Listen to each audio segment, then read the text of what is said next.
You're now listening to Following Lucha with Steven and Jacy.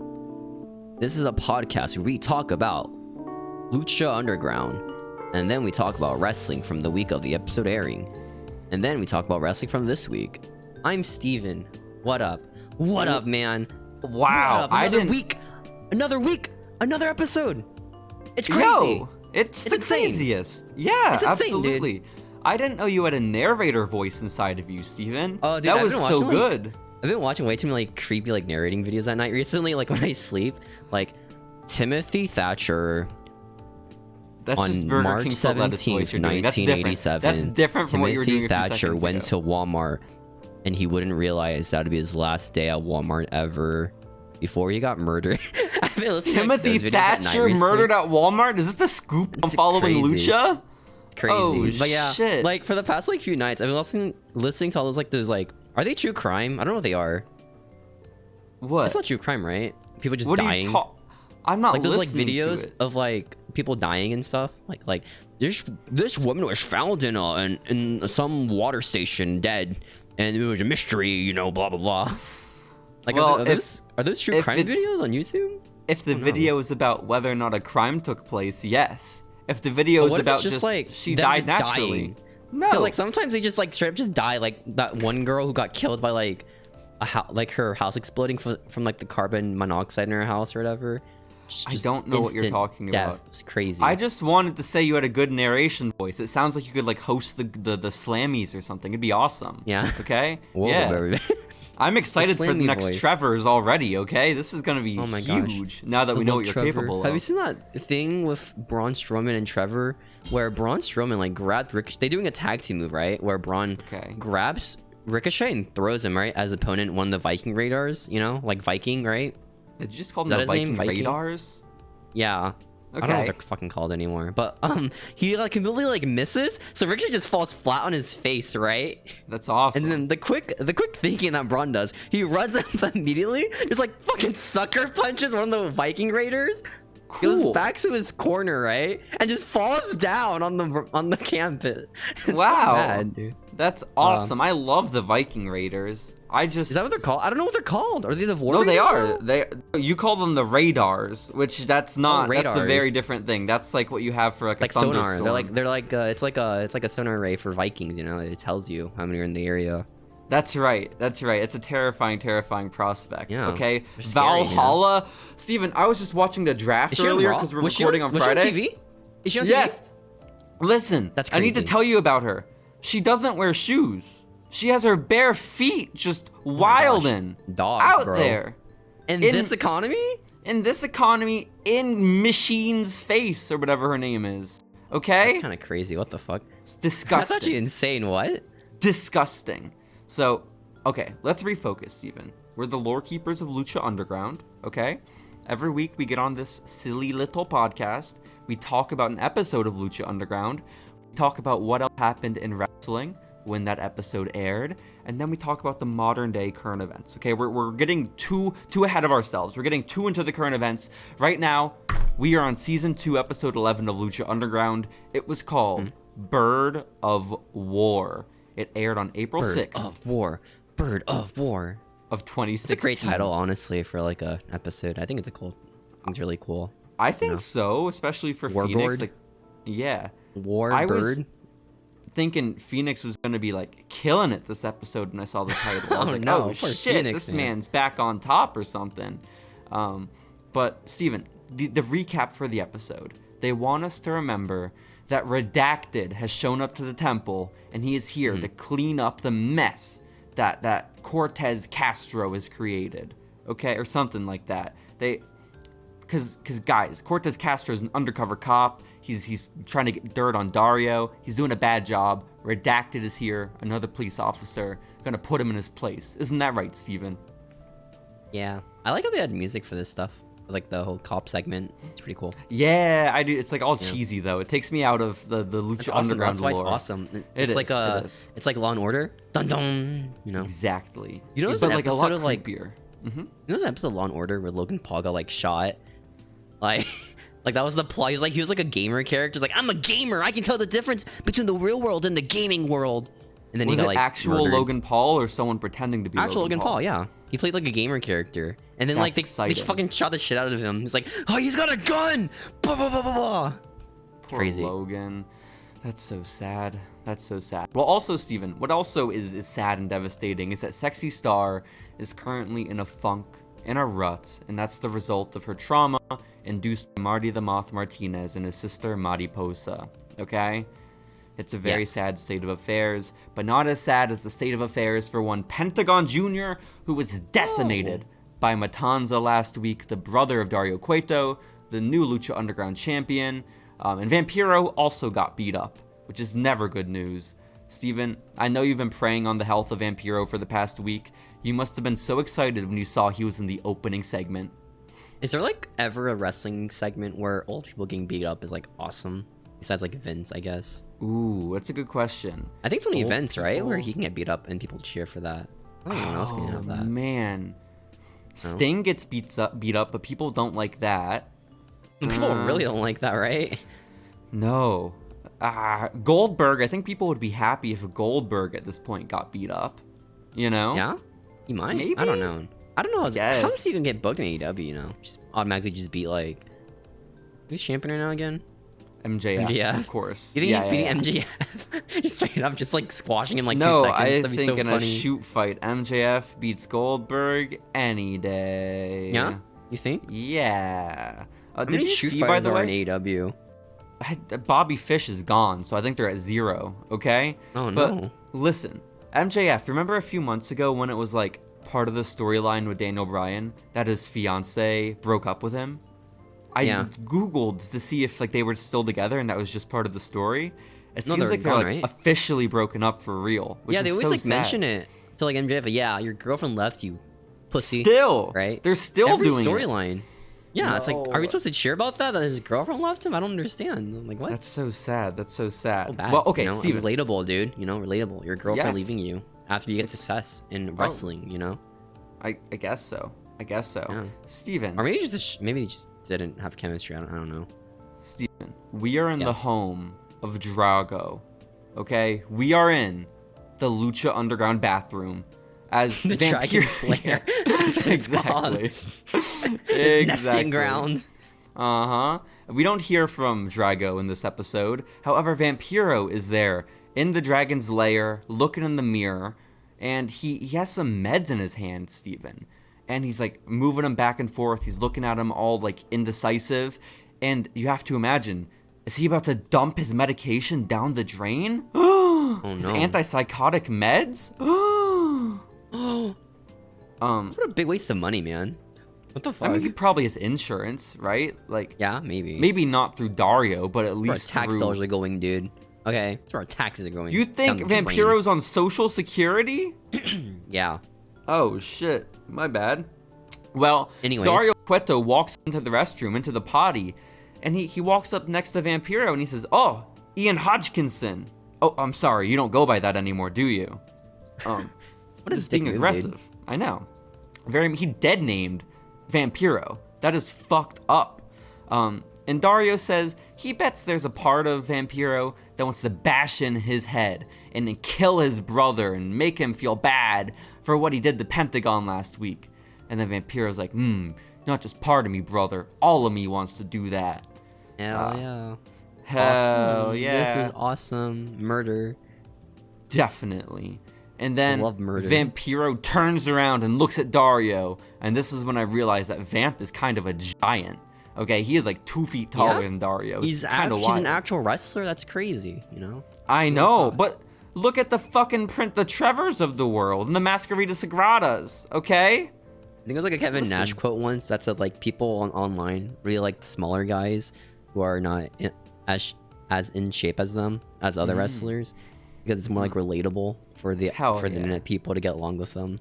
As like, so yeah, true. I could be like that wrestler over there. I could be like, I don't know. I can't really name one right now. Some indie dude.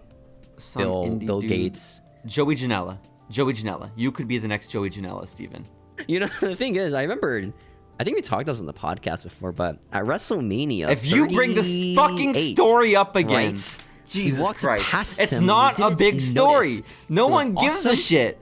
It was sick, because we walked past the greatest wrestler ever, Joey Janela. This is barely worth bringing up one time if you met him. I'm a really big Joey Nutella fan, okay? Shut up. Barely worth bringing up if you partied with him one time, okay? The fact that we walked by him, and this is the 20th time you've brought it up on the podcast, is insane to me. So okay, because he's awesome. Joey Nutella is sick. Okay, have you seen his super kick of flames? All right. Joey Nutella is something Grimm's Toy Show would say, so I'm not gonna accept it here. Jim Cornette would say, "Shut the fuck up." Okay, and he's better. I don't disagree. Yes, factually and objectively, Jim Cornette is better than Grimm's Toy Show. I don't know about that one. Isn't like the only bad thing about Jim is he likes to get cucked? That's not my business. Is it bad to get cucked though? You know, like Shane cucks. It depends, right? Or is that just like our soy boy incel mentality? You know, like being cucked is bad. What if they have more pleasure than us? You know, dissing on them, all those cucks. You know, we'll have to give it a shot, Steven. Yeah. Okay. We'll have to give it a go. Or like that one guy from like the Hulk Hogan trial. Like, yeah, you can have sex with my wife. I'm fine with that. It's pretty. You're talking about Bubba the Love Sponge, Florida radio legend, of course. Yes. Oh, yeah. How does their wife feel about that? You know, like, do they also want to have sex with Hulk Hogan? And the dude's like, yeah, you should. Listen, man, if you are a woman above the age of 18 and you don't want to have sex with Hulk Hogan, there's a problem with you, okay? And I'm willing to make that stance across the board. Hogan? Which era? Because I feel like he's never aged, you know? Not in a good way. It's like he always looks the same as like some like leatherly couch man, you know? It's crazy. That's a good point because Bubba the Love Sponge's wife fucked him at the peak of his racism, it seems. Which is really, that's a lot.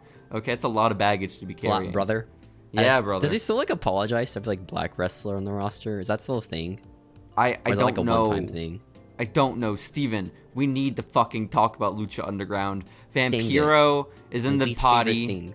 Okay? Yeah. Dario is like, so, yo, you know what? I know you're trying to, like, okay, listen. Vampiro was intimidating Dario. Let's just call a spade, Steven, okay?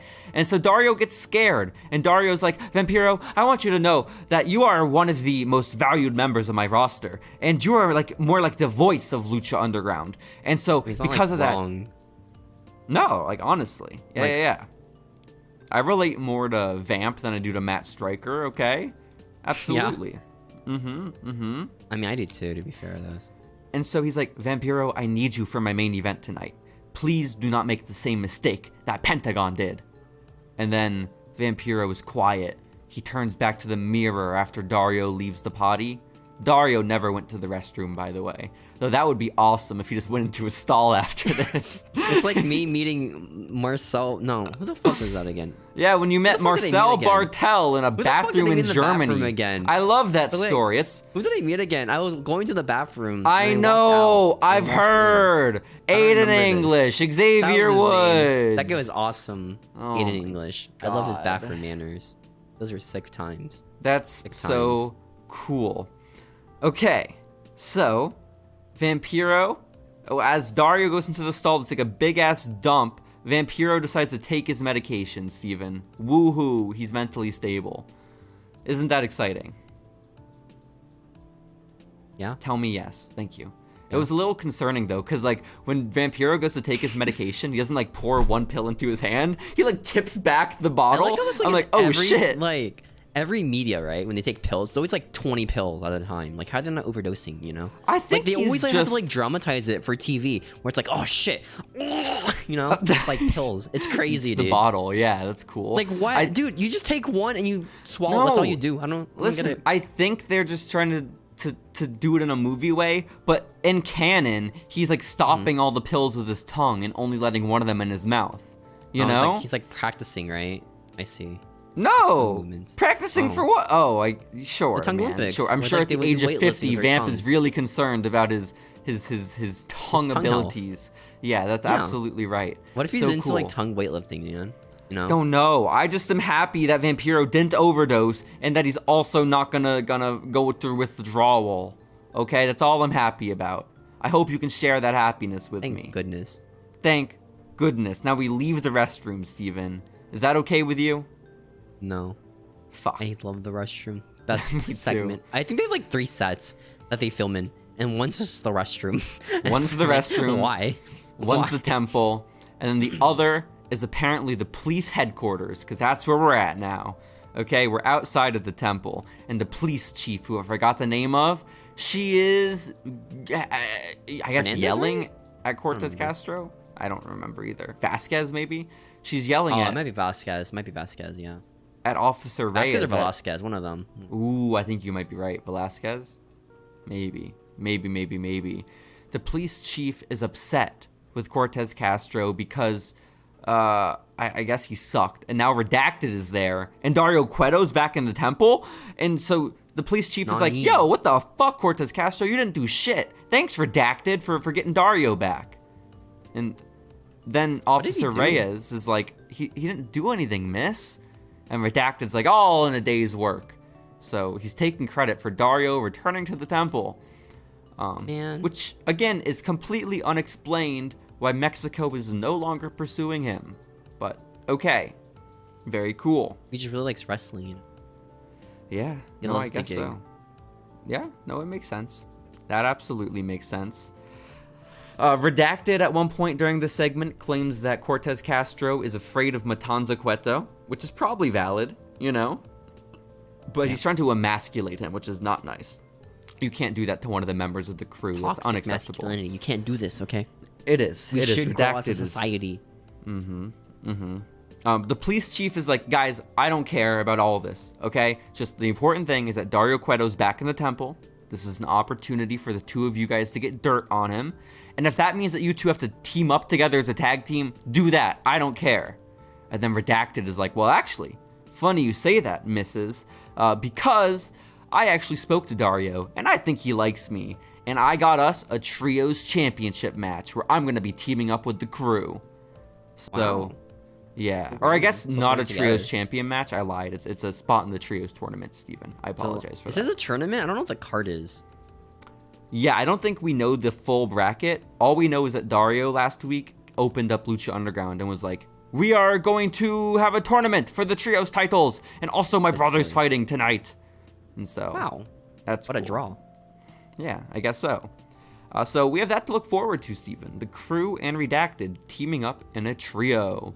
And then we cut to the temple for the first time in this episode, and Matt Stryker makes a big announcement that tonight's main event is going to be the monster, Matanza Cueto, putting his Lucha Underground Championship on the line in a rematch of sorts from Aztec Warfare 2, as the previous champion, Rey Fenix, is going to get a shot at the gold. Good for him, dude. Love Phoenix, yeah. you know? Hell yeah. Sometimes he's just kind of weird. When is an example of him being weird, Rey Fenix? He breaks some body part. When he breaks some... Oh, is he injured right now, you said? Yeah. Ah, shit. That Again. is kind of weird. That is kind of odd.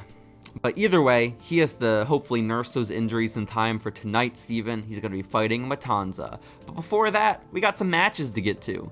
Like this barn burner, except almost unironically. It's kind of weird. Ivelisse versus Cobra Moon is the opening match on the card, Steven. These are two of the most problematic women in pro wrestling. Absolutely. Are they actually? Yes, Ivelisse has what about that one woman who like pimped her roster of like women wrestlers? Dead. She's long gone, the fabulous Moolah, Steven. She could not have been part of Lucha Underground, I don't believe. So in theory, what if in spirit she was, you know? If like, okay, because you changed it up from in theory. Because the fabulous Moolah was communicating with the world through Austin Theory, that'd be crazy. Okay, that'd be a wild gimmick. That'd be a cool storyline, you know. Austin Theory starts freaking out. It's like, oh shit, man, I don't know what's happening to me. And then Booker T comes like, yo, dog. It's actually it's Mae Young though, instead of fabulous Moolah. That'd be so. Yo, sweet. dog, you got a shucky ducky quack inside of you. It's Mae Young. Theory, she's inside of your body right now. Yeah, I think they need to do that segment verbatim on Raw this week. That'd be great. That'd be awesome, Steven. Hell yeah. So, Cobra Moon and Ivelisse. Maybe not as problematic as pimping out a bunch of women, but also not the best to get along with in a locker room, I hear. Cobra Moon, of course, is Thunder Rosa. She's undefeated in Lucha Underground so far. I know she beat Bengala And then, did she beat Sexy Star too? Is that the other person? I think it is. Probably. Isn't Sexy Star like on a losing streak, right? Yeah, a little bit. Cobra Moon at one point chokes Ivelisse in the ropes during this match. She breaks the rules a whole lot because Ivelisse is now a good guy, okay? And at one point, Matt Striker calls her hot, which is usually like the role of Vampiro, so it was a little crazy, okay? We're doing some role reversals. Call someone hot. How dare you? What a bad guy. In what a this bad climate, man. Exactly. But also, Steven, this match is, honestly, I watched it on 1.75 speed, but honestly was pretty good. And I think that's super impressive, because Cobra Moon has only been wrestling for a few months at this point. Thunder Rosa has just learned to wrestle, and now she's on TV. Maybe she's one of those like super rehearsed wrestlers, but it takes like 5 weeks to learn one match. You think Make so? It awesome. Yeah. Ooh. What if? Okay, Macho Man style. Wrestling what if? Yeah. Steven, I'm planning to get a Macho Man and Miss Elizabeth tattoo. I'm trading it with another tattoo artist. Is that okay? Macho Man matches have you seen in your life? I've seen a good number of Macho Man matches, Steven. How many Queen Elizabeth matches have you seen in your life? I think I've seen a single Queen Elizabeth match, Steven. I have to be honest. Fake fan. fan. I'm sorry. Okay, let me ask you a question. Did you cry when they got back together? Were you there physically to cry? I was. Were you? I was crying. Yes. Steven, can I ask you a question? Who was Miss Elizabeth with when she passed away? Fuck, I used to know this actually. Ooh, it was in a Dark Side of the Ring. It was in a Dark Side of the Ring. Yeah, that's why I knew it from. Dude, that episode, like what's it called? The airline from hell. That one was so weird. It was like, no, guys, Goldust wasn't in the wrong year. Okay, he wasn't acting weird, guys. All right. Listen, poor Goldust. Goldust wasn't acting weird. Okay, he was just he was kind of silly. Okay. The bar for problematic behavior in that episode was set by Ric Flair. So Goldust getting drunk and crying about his wife is really the least of our issues at that point. Okay? How did he recover from that, you know? Ric Flair? I think he did. No, Goldust. Ric Flair can just do whatever. He's old. How did Goldust... We have these things flipped. How did he get recovered from being like a cuck like that, man? I don't understand. He got cucked? Oh, shit. 1,000 feet above the ground? That's crazy. That'd be the best to get cucked, honestly. 1,000 feet off the ground. Just finding out you got cucked. Like 10 hours later, because it's like you just watch your wife and her boyfriend go into the restroom. You're just hanging out in your seat, waiting for them to come back. Like That's pretty cool. Breaks the door for the restroom. Oh fuck! Corey Graves and Carmella are just going wild. That's crazy. Man, this is awesome fantasy booking right here. This is what people should do. Sasha Banks, okay? Listen, Sasha Banks. What? Why are we calling out Sasha? Did you hear what she said about like fantasy booking? She called out like people on like. She was like, people need to shut up about fantasy booking. It's fake, okay? Go back on Reddit. Cool. But, like, didn't she also like quit because of like fantasy booking? You mean in her own head? She like maybe had in her own head, ego. where her teammate got a title match opportunity. Listen, guess what, Steven? Mercedes Moné's on the bigger. She is on to bigger and better things, okay? She's destined for a career. She is destined for a career in Hollywood, and it starts tonight because it was reported that she's in town for an Impact taping. Whoa. So this has gone hardcore, dude. Okay. I know. It's kind of wild. This is wrestling, okay? This is wrestling. This is wrestling. Oh, by the way, Miss Elizabeth was with Lex Luger when she died. Oh, that was too. Those playing along at home. He's pretty cool, you know? The Lex Express. Or is it Luger Express? I don't know what it's called. I guess just the context of that story is that like he let her OD and might be responsible, at least partially, for her death. At least that was what was alleged in the documentary. I don't know. Has the documentary been more bad than good? Well, yeah.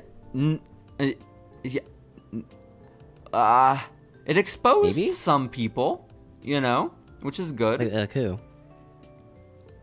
Who did it expose?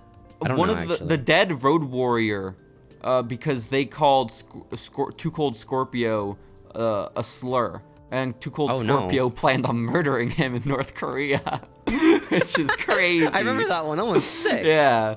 What a good storyline, dude. That sounds like a wrestling storyline that you hear like backstage. Like, hey, how about we kill one of the Road Warriors in North Korea?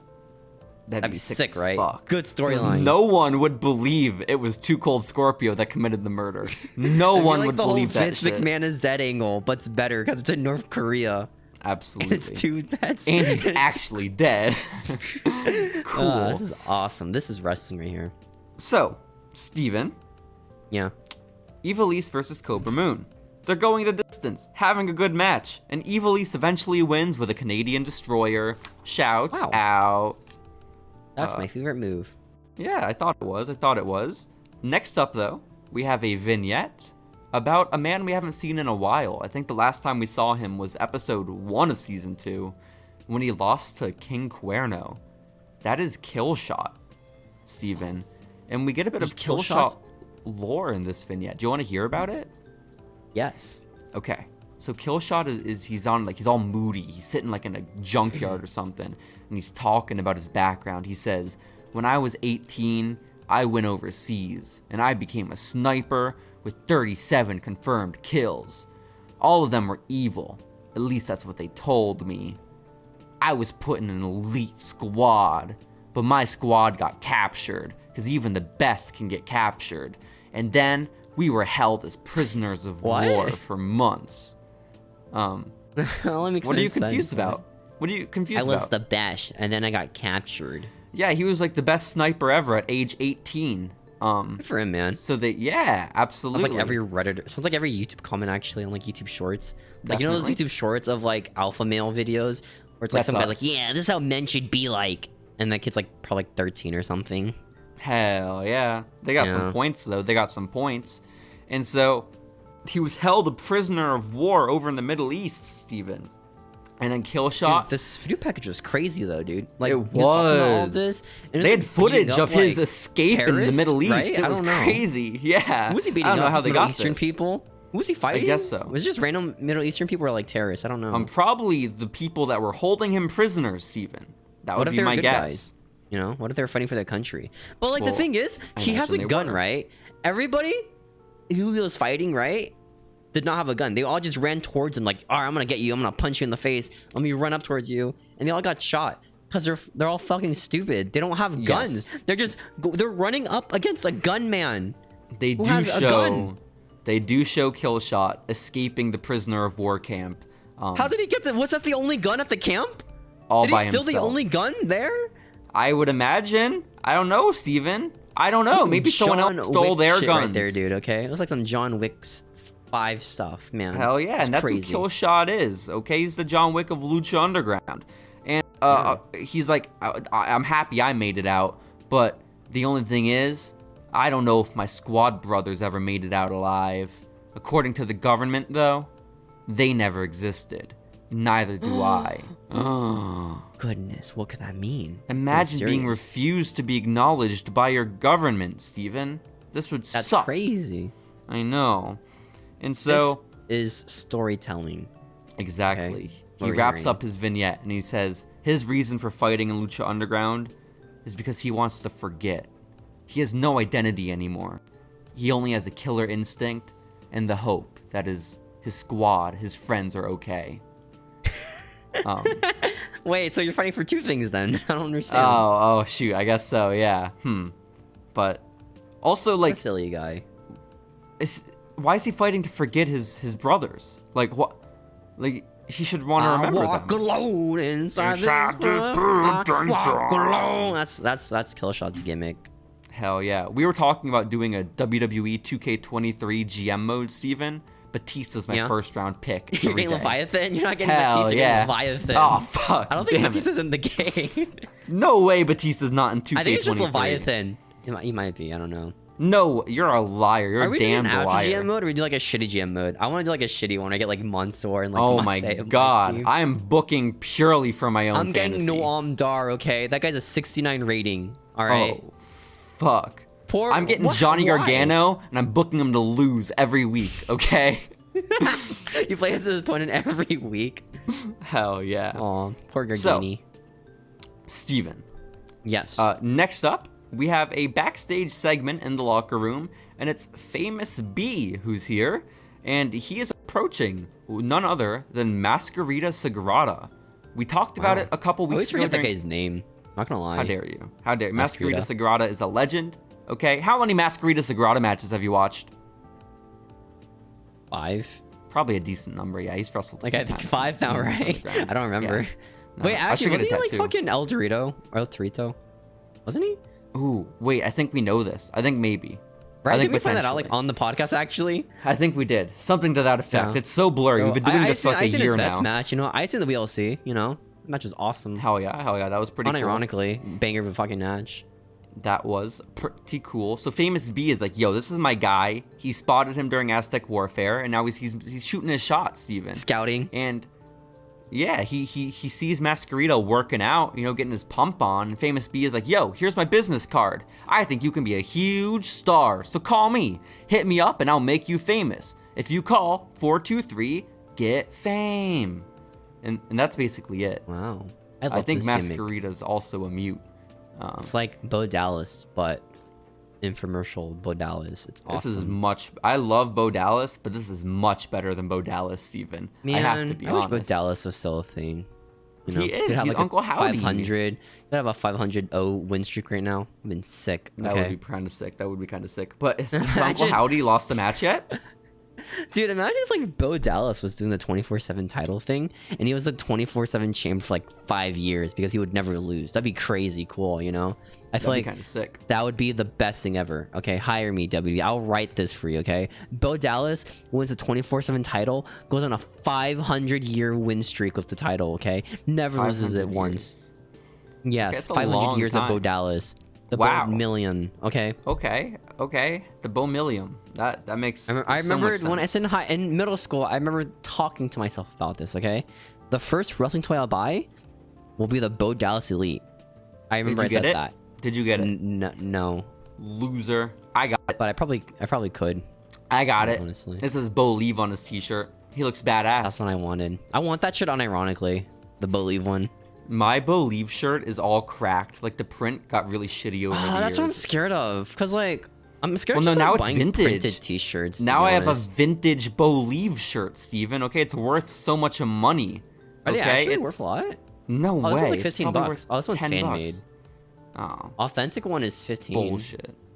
Extra large, man. Get it? Oh my god, it's extra large. They put like the measuring tape across it. It's crazy. Oh shit, you can wear it with like some jeans, tuck it in, okay? Dude, I fucking hate WWE merch, man. It's always just, you know how AEW is always just a screenshot from TV?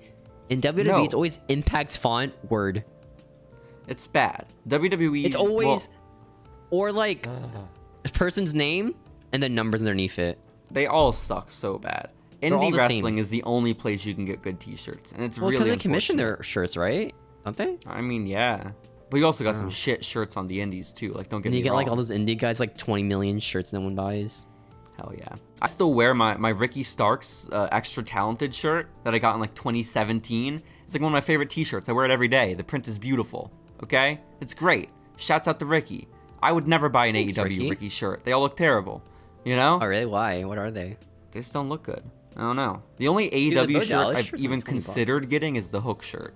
Okay? And even that one's like boring as fuck. Yeah. Absolutely. Man, poor Hook. He's so handsome. Poor Hook. Dude. But Steven, we go from Famous B approaching Masquerita Sagrada to The Mac, and he's approaching Sexy Star, also working out backstage. And the Mac has some bad news. He says, "Dude, the cameraman was crazy. He's zooming on her abs, all sweaty and stuff. It was insane. The cameraman was crazy. But like, wasn't this person like a victim of like trauma? I feel like abs on a woman aren't necessarily like a sign of like sexual desire. Like, they didn't zoom in on her ass or like just sweaty chest. Sweaty abdomen. No, it's showing like, look how strong this woman is. You know? I don't know. Maybe we're just into muscle women now, you know? Muscly women. Steven, did you out yourself? Are you into really muscly women? Who knows? Maybe I like women who can pump 150, you know? Oh, fuck. Per arm. Oh, fuck. That's awesome. I think together it'd be like 400. I don't know. That's crazy. I want like Big E kind of strength, you know? Was it like 405? I think it does. You want a Rhea is what you want. You want a Rhea. Yeah, I get that. Dude, I absolutely get that. Honestly, I see like a lot of like out of character Rhea interviews. She always seems like a chilled person to talk to. I don't know why. How lovely. Well, this is very in character. The Mac is like, sexy, I got some bad news. I was speaking with Dario Cueto, and he put me in a trios tournament match. But my partners, it's Marty the Moth Martinez and his sister, Mariposa. But Sexy, I have to ask you, can you be in my corner tonight? And then Sexy is like, obviously not, Stop dude. putting me in the storyline, man. I literally got like abused by these people. Yeah, stop making me fight my trauma. I'm not ready yet. I'm still healing. Okay? Dick? Yeah. Is Mac a good guy? He's honestly just kind of like a dick, you know? Well, It's is this forcing out selfishness? this person to like face their trauma. Is it selfishness? Like their or abuser. Is he doing what he knows is best for Sexy? Is Sexy needing to face it head on? Maybe okay? he's a psychologist, you know? Maybe? Unlike Maybe me, exposure I'm therapy? an unlicensed psychologist. I just really like the topic of psychology. Oh, cool. Like most people on the internet, where I pretend to know about it. Yes. Because I read Psychology Today articles. That's all. That's cool. You're so educated. Oh my god. I remember like on some internet forum I was on, someone quoted it like, "Yeah, actually you're wrong. Here's a Psychology of Today." Yeah, I love blogs by therapists. That's how I get my psychology news. Absolutely. Steven. Yeah. Exposure therapy is one of the most effective, if not the most effective form of therapy. So the Mac could be doing Sexy a favor. The only problem is that exposure therapy also runs the risk of traumatizing the patient even more. So this is a risky game. Really bad risk for the reward, you know? Yes, it's incredible. Like, it's inhumane exposure therapy. But we do like it still. A crab alive and showing him water, you know, which is crazy because he's dead. How does that work? You know, how do you show a crab water again after he gets boiled? I don't know if that analogy makes no sense. Quite where we want it to be, but sure. Yeah, Sexy Star is my favorite you ever boiled a crab before live? No. I haven't. That's good. I don't think I have. I don't think I have the guts to like kill like a lobster or a crab. You know? Didn't you kill crawfish? Well, that's different. They're like you just kind of throw them in. Well, actually, no, they're not. I guess it's worse because it's like hundreds of them, not like one. You're taking many lives as opposed to like one or two. Like a village worth of like bugs. I don't know. I don't consider crawfish bugs. Like at all. Crustaceans. Do you consider snails bugs? Same family-ish, right? They're a creature. Well, don't they have a lot in common with like cockroaches, right? Like lobster. Do you consider a lizard a bug? No. Me neither. Okay. Yeah. But because they're reptiles. They're about on par with a fucking crawfish. Ow. Okay. They have scales. In size. No, they're bigger. A lot of the times they have tongues. Lizards are bigger than crawfish. Yes. No. Show me a crawfish with your fingers. A Komodo dragon is like 5 feet tall, right? You know that's not what I'm talking about. I'm talking about little like geckos. Oh yeah, those can get big. Have you seen their tails? They like double in size. It's crazy. Then they fall off and they're tiny again. Okay? Yeah, and then they grow a bigger one because they're alphas. Fuck. Damn it. They are alphas. You're right. No, I don't know. I don't know. How is a reptile similar to a crawfish? What? They're like not the same thing. I just mean like as far as like the level of humanity. Like not humanity, no, but you know, like those things just feel pain, don't they? Like geckos? I don't know if crawfish feel pain. I feel like a lizard can lose its arm and be fine. You know, probably grow. Actually, that's crazy. I learned that like crabs, there's like a certain type of crab where you can't eat them whole. So instead, what people do is they catch them from the sea, tear off both their arms, and then throw them back under water so they can regrow them. It's fucking crazy. Whoa. Yeah. What the fuck? Okay, so yeah, they are just like lizards. They've regrow their arms. There we go. No, that's what they're like. Just imagine being a crab, right? You're just chilling with your big meaty claws. You just go above to like space, right? This giant alien just rips off both your arms, just throws you back into the water. Like, oh shit, I gotta eat like seaweed now. This sucks. Can I ask you a question, Steven? What would you prefer? An alien picks you up tonight, okay? Mm-hmm. They give you an option. My arms off and throws me back in my house. They give you an option. Yeah, they're ripping off both your arms. You're an amputee. Your arms will grow back over time. Or they're gonna probe around. They're gonna probe around with you. Okay? Ooh, which are you taking? Exciting. Which option? I mean, I don't know. I guess it's easy. I feel like if I get amputated, I become like famous. You know, I can get like a best-selling book or something with that story. I was abducted by aliens. No one's gonna believe you for like, ooh, they touched me. You know, like. Prove it, coward. Look, my arms are missing. What the fuck happened to them? What else could happen? Yeah, no, we're on the same page. Absolutely, we're going armless. This is why we should watch Texas Chainsaw Massacre 2. That one's awesome. Okay. Cool. Because instead of being a message for slaughtering animals, it's a message for something. I don't remember. Just like the crabs. Just like the crabs who get thrown back in the water if their arms missing. Steven, this is real inside for maybe only us. But do you remember that video you made senior year of English? Oh yeah, so in high school, right, for my senior exam project, right, I had a group partner who did none of the work. So I was like, oh shit, I gotta make a video, right? Because our project was making a video about a book we were reading, and I got Heart of Darkness, right? And I only did it because the book was like 80 pages long, right? Yeah. And my partner did not do any of the work for it, and he still got most of the credit. But what I did was I made a video of myself playing with like Dollar Tree wrestling toys, right? Like the cake toppers they sell at Dollar Tree, the Brock Lesnar and Undertaker. Mm-hmm. Generally, I was really proud of this movie. I made a Windows Movie Maker. I just filmed it with my phone. I had little funny voices to go along with it. It was pretty sick. Okay, for an 18-year-old or 17-year-old, I don't know how old those at the time. It's pretty sick. I'm picturing that, but you're recreating it with crawfish, live crawfish. You're torturing these animals with my hands. Listen, you're willing to kill them. Why not just move them around a little bit? That's awful. But basically, the whole video was just me just playing with toys, making funny voices, reenacting like some shitty book from like the 50s. I'm saying you do that with some crawfish. See how it goes. I think the video legit is pretty good. It made me better at editing. Okay. Yo, the video was pretty awesome. Badass. What if we start a series on our TikTok? Okay, this is our big return to the Following Lucha TikTok. I was it's us clickbait, you know. That was my idea. Of like Total Diva clips. Hear me out. We can do clickbait, but also we recreate the biggest moments in wrestling with crawfish. Okay. The bloodline turn on Sami Zayn. They're gonna be crawfish version. Why are you torturing these animals? They can't breathe. They can't breathe. What the fuck, man? Oh, don't worry, guys. They're dead. Yeah, we can be like, don't worry, we ate them right after.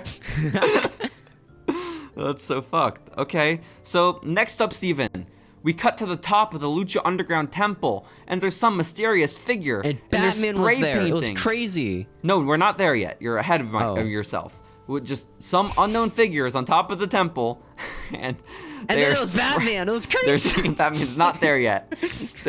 They are spray painting the Lucha Underground billboard that has become iconic in Boyle Heights. They spray paint a yellow question mark. Is it actually there? Or was? I think it was there. It's not anymore. Okay. Though. Yeah. So what could this be, Steven? What do you think the yellow question mark means? It's the Riddler, obviously. The next wrestler. Shit. Who has a Riddler gimmick in wrestling? Keith Lee.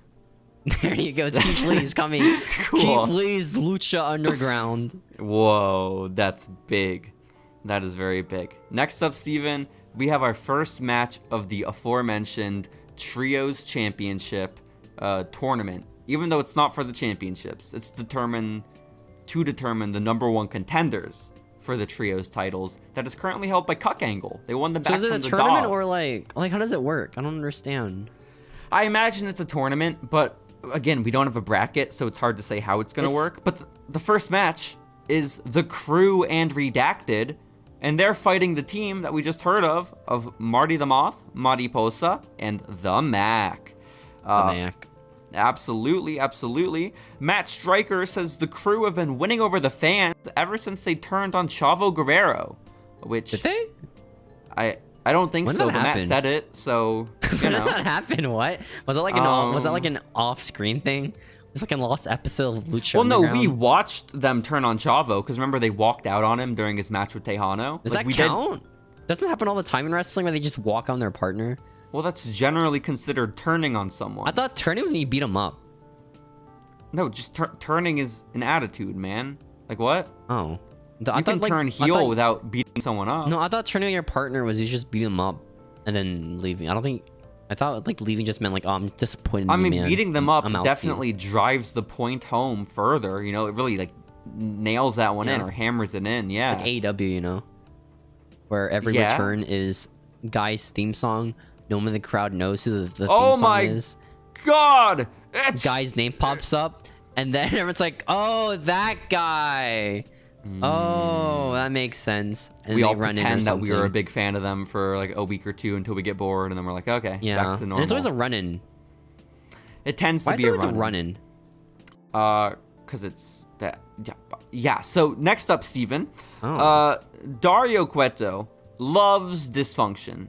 And this is evident in the fact that Redacted is with the crew, okay? And these guys obviously don't get along. How would you expect someone like Redacted, a sleazy, cheeseball, toxic man, to get along with two defenders of women, beautiful, upstanding, moral citizens like the crew? Okay? Two manly men. Okay? Absolutely. Alpha males. Giga Chads. That's right. Giga Chads in the most... Like that. That song. Inoffensive way, absolutely. They're great feminists, these members of the crew, and I love them Women for defenders. Defenders of right. women around the world. That's right. Okay. That's absolutely They have 20 right. wives each. I get that. By the way, at some point during this match, Vampiro says that the crew consists of Cortez and Castro, where Matt Stryker corrects him and says, actually, Vamp, that is the same person. It's Cortez Castro and Mr. Cisco, which is cool. Burying his fucking Castro alive. Yeah, it's a little tough. But then Matt Stryker Why did they edit says, that out? I don't understand. Well, I don't know, Steven, but Matt Stryker actually outdoes Vampiro a few moments later when he calls the Mac, quote, the Lucha Ron Funches. I don't know if you're familiar. Ron Funches is a black comedian who looks vaguely similar to the Mac. Wow. Ron Funches is there in the crowd, which I guess helps the case a little bit. He's watching. That's probably why then, right? I know, but just like you still don't say it. It's not like referencing like this wrestler is 3/5 of a wrestler. Like that's fucking like why would you say that? You know, well, that'd be tough weird. Too. But calling him like Lucha, that sounds like something you hear from like 2008 Raw or something. You know, when like Vince stopped caring about storylines and went wild because there's no competition. Like, all right, now I can do all the fun stuff. Racism. Fun stuff. I see. That's very coded language. I see. Racism. That's awesome. Vince McMahon 2009. So honestly, dude, mid 2000s Raw is crazy. Okay, all the gimmicks are insane. Like, I know. Once all the competition died, man goes fucking crazy, dude. Okay. I'm well aware, Steven. It's insane. Love that era. Well aware. I wasn't born at that time. Love that era. You weren't born in the early 2000s? No, I was born when Big E became champion. Yeah, me too, honestly. I remember he was a champion when I was born. Like, you know how for a lot of people their flashbulb memory is 9/11? For me, it's Big E losing the championship. I'll never... You know what I learned the other day about that match? Apparently Seth was supposed to win it. Wasn't it Brock and...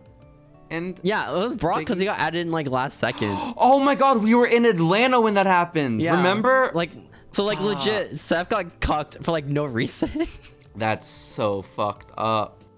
God damn. And Big E too. So good for Big E, you know. Yeah, I guess good for Big E. Redacted is ordering around the crew all during this match, and the crew is not having it because Redacted is just tagging out, yelling at them, telling them what to do. He's getting on their nerves, Steven, okay? Vampiro says that Marty the Moth is like a weirdo with a basement that has little kids in it. Whoa, EDP over here. That's crazy. Yeah. We got a little EDP. Nope, I don't. I imagine someone who had little kids. I touched my cock so much. I fucking started coming so hard. I started coming so much. You know that guy from like Twitter videos? I'm glad that audio and video of you saying that exists forever now, though. Like that's Don't worry, I awesome. just heard my voice. No one can know it's me. No, you're right. We edited that. That was we added that in post. What's the one like movie trope with like they shake their head like a lot to make sure they're not being like tracked on camera? It's like that, you know? Okay, but I don't know, for you know what I'm talking about? Whatever that voice. It's like it's in every comedy movie when they rob banks. They just move their head really fast like this. Well, they're like checking their periphery. Okay, they want to make sure that they're hiding their faces from the camera. They're shaking it so fast it's blurry. Like I didn't know that. Canon. That's what they're just going like this while they rob a bank. Okay, Whoa. So DC comic this is canon. Disorienting. Superman does that every time he's out in public, just shaking his head really fast so he doesn't get recognized. Wow, that's canon. But I bet Superman could do it. That man's a Superman. Okay, like his head is so strong. Superman. I just did it for like 10 seconds, and my head was feeling so wobbly and shaky. I could never rob a bank in that state. Oh no, that's the worst. Okay. Did you also like do the thing where like you would put your head down and turn around in a circle to get dizzy on purpose? I used to do that a lot as a kid. No, it didn't. No? I know, like, that was fun. Before you do a pinata, you would, like, spin around on the baseball bat, like, a few times. It's like that, you know? but without the baseball bat. Okay, that's cool, man. That's very cool. Okay, let's get back to the match, Steven. Marty the Moth has kids in his basement. Marty Posa at one point blocks a Tope Con Hello from the Mac. I don't know why. They're on the same team. But she blocks it, and she starts twirling her pigtails and, like, flirting with him. The Mac doesn't care. He just shoves her and then does the dive anyways. Mac doesn't onto roll everyone. that way, babe. All right. And then after that, the Mac and Marty the Moth get into a scuffle. He's like, yo, why'd you shove my sister? And they start slapping each other and chopping each other after an aggressive tag. And then Marty the Moth, he gets stunned by the Mac. The Mac has had enough, okay? And then the recently stunned Marty gets set up for the Shatter Machine, the big rig, the ones? 1D. What'd you say it's called? The 1D. The 1D. The 1D. One Direction? That's right. By the crew, and then Redacted hops in to make the pin. Redacted picks up the victory for him and the crew. Over, brother. Redacted. Hell yeah. He deserves to be over. Redacted only lets the ref raise his hand. He will not let the crew celebrate with him. And he over celebrates. I think this is his first win in the company. So that's exciting. Yeah. Very cool. Very cool. I hope he has a good future in wrestling, Redacted. Yeah, hopefully. The future is bright, okay? By the way, this match was kind of sick, too. This episode had, like, 2 very good matches already. So I'm excited, Steven. I'm pumped about it. I think it's just not watching 175 speed, so everything is, like, fast-paced action. No, because I will tell you, I dislike matches in 175 speed. I dislike matches despite the speed, okay? I have to tell you, I have to be honest. I'm a true connoisseur, alright? I watch Kenny Omega matches every day. Yo, that's super From Japan. Cool. Because they're all an hour long. Well, not as American bullshit, okay? No. They're all 30 minutes long instead. Those are garbage. Absolutely. Steven, there is a post-match beatdown of the Mac by Marty Posa. And guess who comes to make the save to help her friend the Mac? It is... Sexy. Star. You're so right. And she fucks up Marty Posa. She has conquered her trauma. She got over the her Mac trauma was right. so easily. Fuck yeah. Her friend saw her friend in need. I was like, oh shit, I gotta come share the day now. Absolutely. She Guys, runs in, if you're dealing with a traumatic experience and you're trying to get past your trauma, just shove your best friend into the same traumatic thing and then watch as the trauma attacks your best friend and then step in. That's the best way to handle it. TBH. I think so. Now that I think about it, in AEW, do they just wait? Like, what's the canon thing for just running in for your debut? Are they just waiting, like, backstage? Or are they, like, running from the crowd to the stage to the ring? In AEW, you said? Yeah. Dude, I don't know. They're hanging out. Is there a canon for run-ins? Like a cannon that launches them? No, what do you like mean? a canon reason why, like, their music plays and stuff when they run in from, like, the entrance ramp. Yeah, they fucking hit the production truck and they're like, yo, I'm gonna run in when he starts to get beat up. Okay, what do you want from me? What do you want? Long distance, isn't it? I don't fucking know. TK has music loaded up for every person. Every wrestler that's ever wrestled, he has music for, okay? Kid Bandit has AEW music locked and loaded for their debut. So, Steven, we have to get on to the next segment of the night, which is back on the roof of the temple. We're outside by that billboard that was recently spray painted, and up top is now El Dragon Azteca Jr. hanging his little feetsies off the roof, and he's sitting there all edgy, and I have to take it. That's right. I assume that he's the one who spray painted the billboard, right? Maybe. Is he the questioner? Well, like, is he the Riddler? I don't know. He doesn't look like Keith Lee, but he has a mask on, so it's hard to tell. Like, it's hard to tell, Shit, it could be anybody.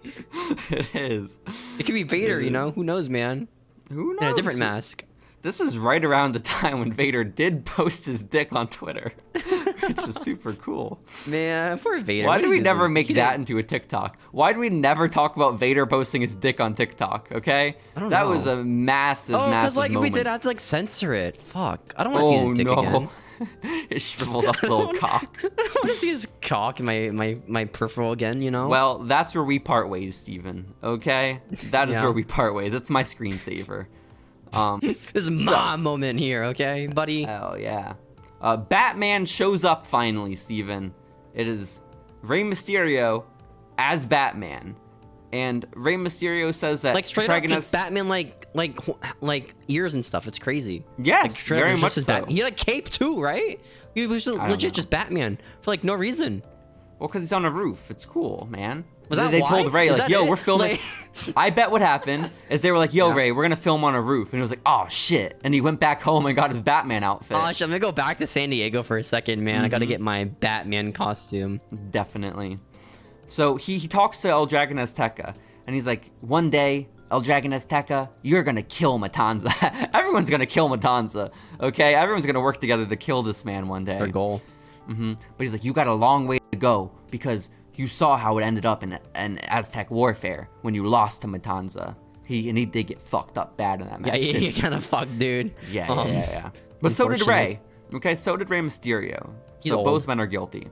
But Rey is like, but I got us a match in the Trios tournament next week. It's going to be us. And then El Dragon Azteca's like, but who is our partner, Rey Mysterio? And Steven. This is the moment. This match. This is big. This is actually like canon confirming too of like our stupid joke.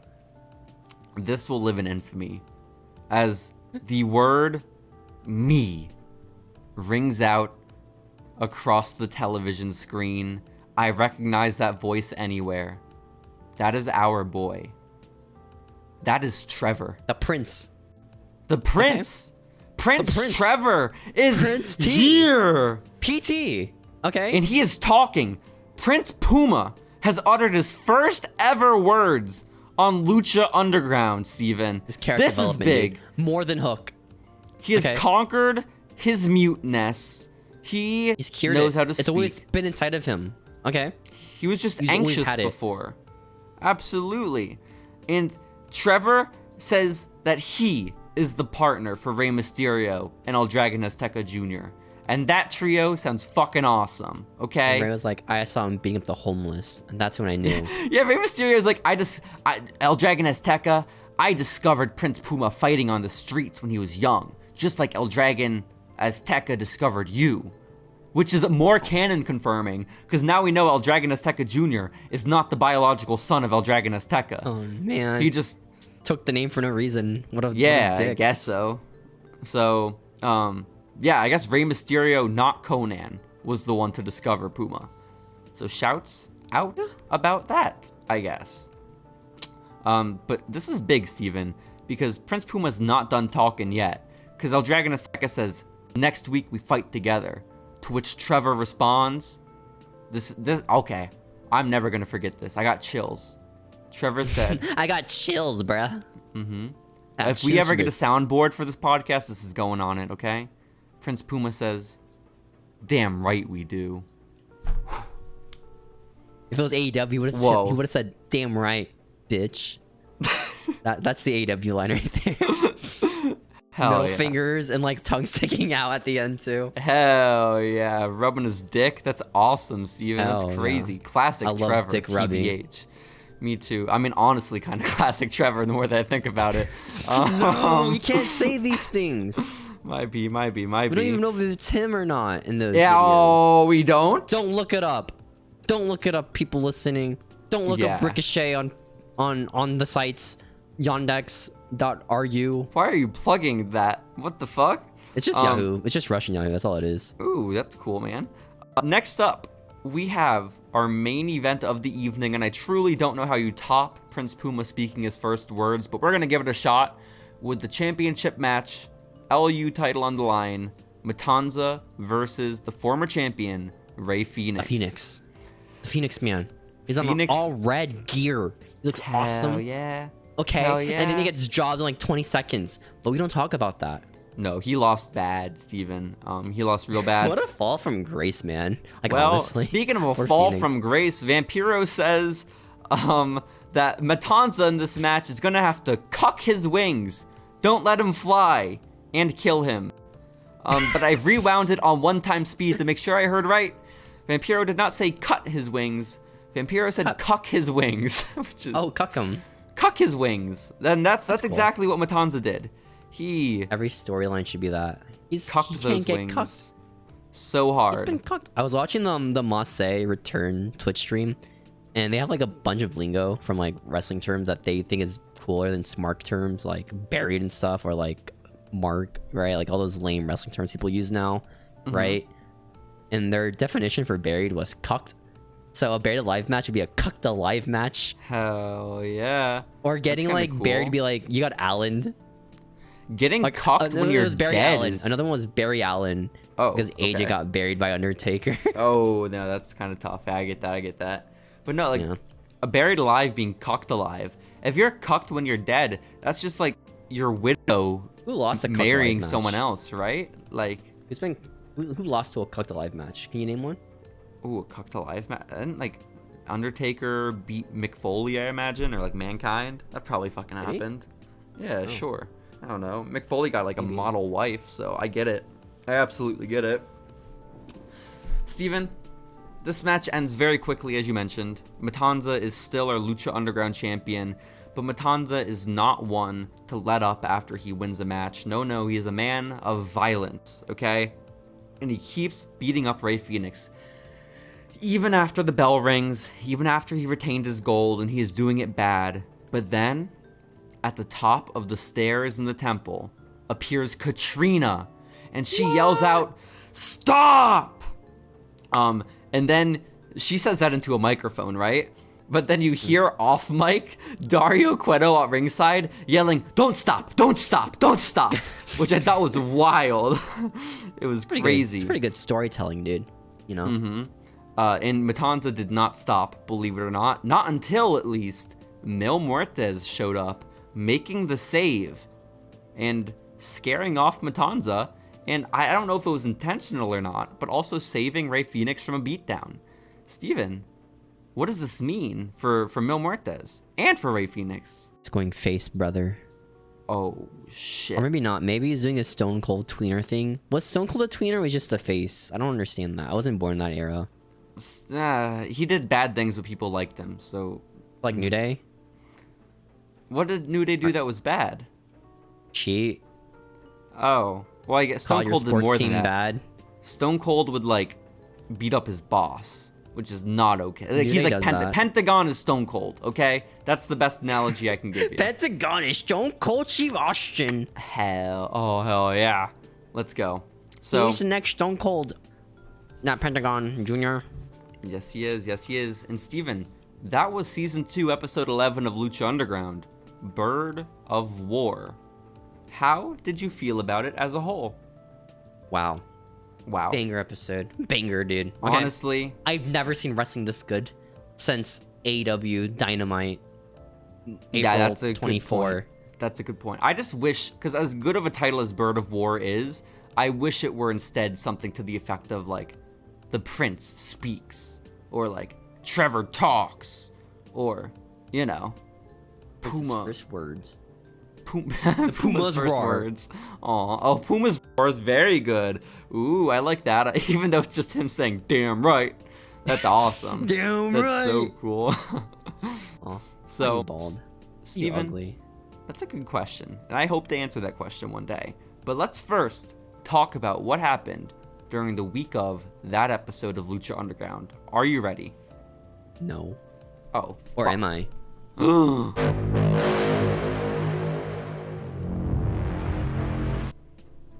Hey. Yo. Hey, man. Yeah. It's WrestleMania season. Oh, shit. Steven, it is April 6th of 2016. Dallas is turned into a shitty place full of stinky men. Because WrestleMania's in town. The homeless population doubles once again. Hell yeah, it does. And so, Steven, not only did WrestleMania happen this week in wrestling, but so too did Takeover Dallas. And we're going to go through all those cards, those matches, and you're going to do your predictions later on, okay? I know one match because I was listening to the Edge and Christian podcast earlier, like this week, and it so happened to like talk about Takeover Dallas, just randomly. But I don't remember the result. I just remember the match. I bet they talked about fucking like Johnny Gargano or some shit. Yeah. Okay. He wasn't even on the pay-per-view. Stop lying. Okay. Yeah. It's always Johnny Gargano. There. Motherfucker, I hate him. Shit. I do have some Johnny Gargano news, Steven. WWE has announced the first 7 names that are going to be competing this summer in the Cruiserweight Classic. Those names include NXT's Johnny Gargano, Tommaso Ciampa, and Rich Swann, which I don't remember DIY being in the Cruiserweight. Do you? Yeah. Yeah? How did they not win if Triple H was booking? I don't remember if they're on NXT, but I remember they got out in the first round, but they had a tag team match. Oh, they fought each other. No, they fought each other round 1, remember? Yeah. Yes, I do remember it now. Okay. I like the Bollywood Boys match where they fought each other. Poor Bollywood Boys. That's kind of dope. That is kind of sick. But also, Steven, announced for the tournament, legends like Noam Dar is getting his second shout out this episode. Awesome. I don't know how he's in the new game, by the way. How is he in the game? Noam Dar. It's fucking crazy to me still, man. He's killing it. Ho-Ho Loon is also announced for the Cruiserweight. Akira Tozawa also coming over. Banger wrestler, dude. Okay. I think so. And then this next guy, kind of lame, but for some reason they got him for the tournament. Zack Sabre Jr. was announced. What does he do now? He's like one of the main people in New Japan. So. Who the fuck watches New Japan? Exactly, man. I don't fucking know. Like, did people actually watch New Japan, or they just pretended to, and then like stopped because all the white guys left? I feel like I've answered this question so many times. I watched it for like a good 2 years, and then everyone left. So I was like, what am I doing here? All the white guys left. I can't watch. I'll tell you what. Evil winning the NW or NJ, what is it? IWGP. I already forgot it, Steven. Him winning the title almost got me back on. Just grabbed and squeezed it to death. It's a brutal thing to do. Okay, I know. It's fucking badass, dude. Just caught him like. No, it's not. You got fly juice on your hand until at least we're done with the podcast.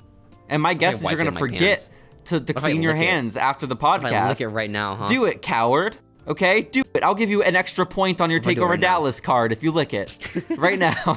Oh man, dude, there's like an ice cream shop. You know the ice cream shop Lick that you showed me. Hell yeah! Did you get your membership for it yet? Hell yeah, dude. Hell yeah! I got my 2 people. My mom was like, "You wasted $25 on a keychain." I'm like, no, mom. This is a lifetime membership for a free pint of ice cream every fucking week, mom. Okay, I'm getting ice cream every week for free. I don't even have to tip them. No, you don't. You don't have to tip them. You don't have to tip them, Steven. For the free ice cream, if you buy a keychain, you're so right. I'm so you're shouting out lick ice cream. What's 50% of zero? Zero, mom. Okay. It's true. Your mom wasn't aware. So much money on ice cream. Calorie-wise, all right. Actually the smartest investment you've ever made in your life. Until they stop the program because they lose a lot of money. Yeah, that will happen inevitably. Inevitably, Steven. But okay, more news in the world of wrestling. Rumor is that the Good Brothers are set to debut any day now. The thought is that Finn Balor is going to be called up to the main roster, and the Balor Club is going to debut. They're going to ruin Finn Balor on the main roster, man. What the fuck is he going to do? Fight the Miz? What the fuck? Oh, man. Fight the Miz? Suck. That would suck. Gonna fight the Miz, dude? That's the worst storyline ever, man. It's not like the Miz is one of like the most protected wrestler for some reason. Kind of crazy. Yeah, sure. Why? Well, I'll tell you what's not protected, Steven. The WWE Divas Championship, as it is confirmed that it will be going away this week at WrestleMania. Don't say so. I didn't realize it lasted this long, to be honest. I thought it lasted like 2014. I'm going to be honest with you. Charlotte Flair is the final Divas champion as she heads into WrestleMania, trading it in for a women's title. You'll have that match to predict in just a little bit, Steven. Get ready with that, okay? Wait, was the women's title the one they had first for the big W design? Was that the first one? Oh, no, that was the Rock title, right? Yeah, The Rock did it first after he beat CM Punk, but it was the first women's one like that, definitely. And it was like white and red. Yeah. It looks nice, I think, the women's one. It looks a lot better than the men's one. One woman who will never get her hands on that women's championship is Nikki Bella. Banks. as she has released news that she will never be able to return full-time. It's a mean thing to say, Sasha Banks. She will never be able to return to wrestling full-time after her neck injury. It's a sad, sad day for women's wrestling fans everywhere. I know, like Steven. People are like obsessed with like the Divas botching back then on like Reddit and Twitter. No, the people you read and hung around were obsessed with it. Okay? No. I didn't hang out with anyone for wrestling wise. Okay. I mean, you were on fucking 4chan on all the rest. No, excuse you. I was on the WWE forum by CM Pulse 3. Okay, right. You just told me it crashed because there were so many people wanting to see Paige's nudes. Okay, it's not the best company to keep. Okay. Hey, CM Pulse 3 is awesome. Okay. No, there's no denying it. Forum? You think he regrets the WWE forum? I don't know. His ass thread. I gotta ask him. Okay, that's my question. If we ever interview him, that's our question. Hey, CM Pulse 3, you remember your WWE forum? How do you feel about the Paige's ass thread? How was that? That's a good question. It's a very good question. Steven, I have to ask you a question. How do you feel about WWE's partnership with Snapchat? WWE started a partnership with Snapchat this week. What? When? Yeah, I don't remember it. Like I don't think anything ever came. I don't know. They said that they're gonna start working with Snapchat. I was thinking, you know how content? Like a spotlight? Oh my god, dude, I fucking hate spotlights, dude. Because like it's always like a thirst trap from like some influencer, right? I like, told you. I only get that lady who bends her legs and shows her feet in the thumbnail. I only get her. They're always just like some chick, like ass, right? Or something. And their story is like 100 snaps long. And they all want that like money, right? From like, I guess they get paid per like view, I guess. I don't know. So it's always like some thirst trap at the end of their story for some like Coomer like me to watch, you know? It makes sense. It makes sense. David Dobrik and shouts out. He's always there. David Dobrik's weird as fuck, dude. Because he sexualizes his coworkers, right? Which is fucking crazy. I mean, is it sexualizing your coworkers if they know, like, yo, we're hiring you to post photos of you on Snapchat? Is that not weird? Or his friends? Isn't that weird to do? It's like, hey, Missy, can I take a photo of your ass from my Snapchat story? Is her name Missy? Or are you saying Missy as in like a term for women? Both. That's wild. Okay, I couldn't think of a name. I thought my coworker for a second. Not gonna lie. Your coworker's name is Missy. Yeah. Like the girl from Pokemon. Yeah. Oh, no, that's Misty. That's her name. Fuck, damn it. Yeah. Shit, I'm sorry. She's 10, by the way. Misty is 10? I know. Oh my god. She's 11 now, actually. So get your How old was Brock? I don't think they've ever answered that one. Oh, man. He could be an adult. Who knows, man? I think he was. I really do. No, I don't think he does. No, I think he's like 16 or 15 because like he had a bunch of like siblings who are like 10 or 5. If there's a 16-year-old hanging out with a 10-year-old, I have questions. Canonically, Jacy and James are like 16, which is fucking crazy because they're criminals, you know? Listen, there are plenty of 16-year-old criminals, okay? You just get set down the wrong path at a young age. It happens to the best of us. Steven, I'm going to have you guess, okay? If you can guess this, I'll give you an extra 5 points on your WrestleMania card. We have a lot of extra credit today. We have a lot. It's like No Child Left Behind, but for wrestling trivia. This is awesome, man. I promise you, this is the first of many opportunities for bonus points, extra credit on your Takeover and WrestleMania cards. But this would go to the main WrestleMania card. Tell me now. Can you tell me which 2 musical acts performed at WrestleMania 32? Why would you say this? What the fuck? You have to get both of them. Singer. It's gonna be some random fucking country singer I've never heard of. Was it Luke Bryan? Is it Luke Bryan? Isn't Luke Bryan like brand new? I think Luke Bryan is like our age. No. Steven? Yeah. He was in high school when I was in high school. Okay. You think he was at WrestleMania 32? Yeah. Imagine Dragons too. Okay, those are the 2 final answers. You're locking them in. Zach Bryan and Imagine Dragons. No way, dude, Zach Bryan. If we were doing this for this year's WrestleMania, you think I'm getting the Yellow Ranger from Power Rangers the movie right? I'm not, okay? I'm not doing that. What are you talking about? What? The girl who sang was from Power Rangers the movie, the 2017 one. That's crazy. I didn't know that. That's wild, man. Yo.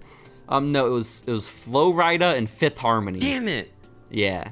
tough. It's always Flo Rida. I always forget. Legitimately always Flo Rida during this era. It's like 3 years, but it just feels like forever. If you guess him or Pitbull, it's a pretty safe bet, okay?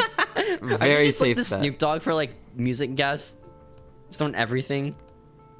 I mean, I guess so, like the Shaq. Like, wasn't there a time where like every pop song had Pitbull in it?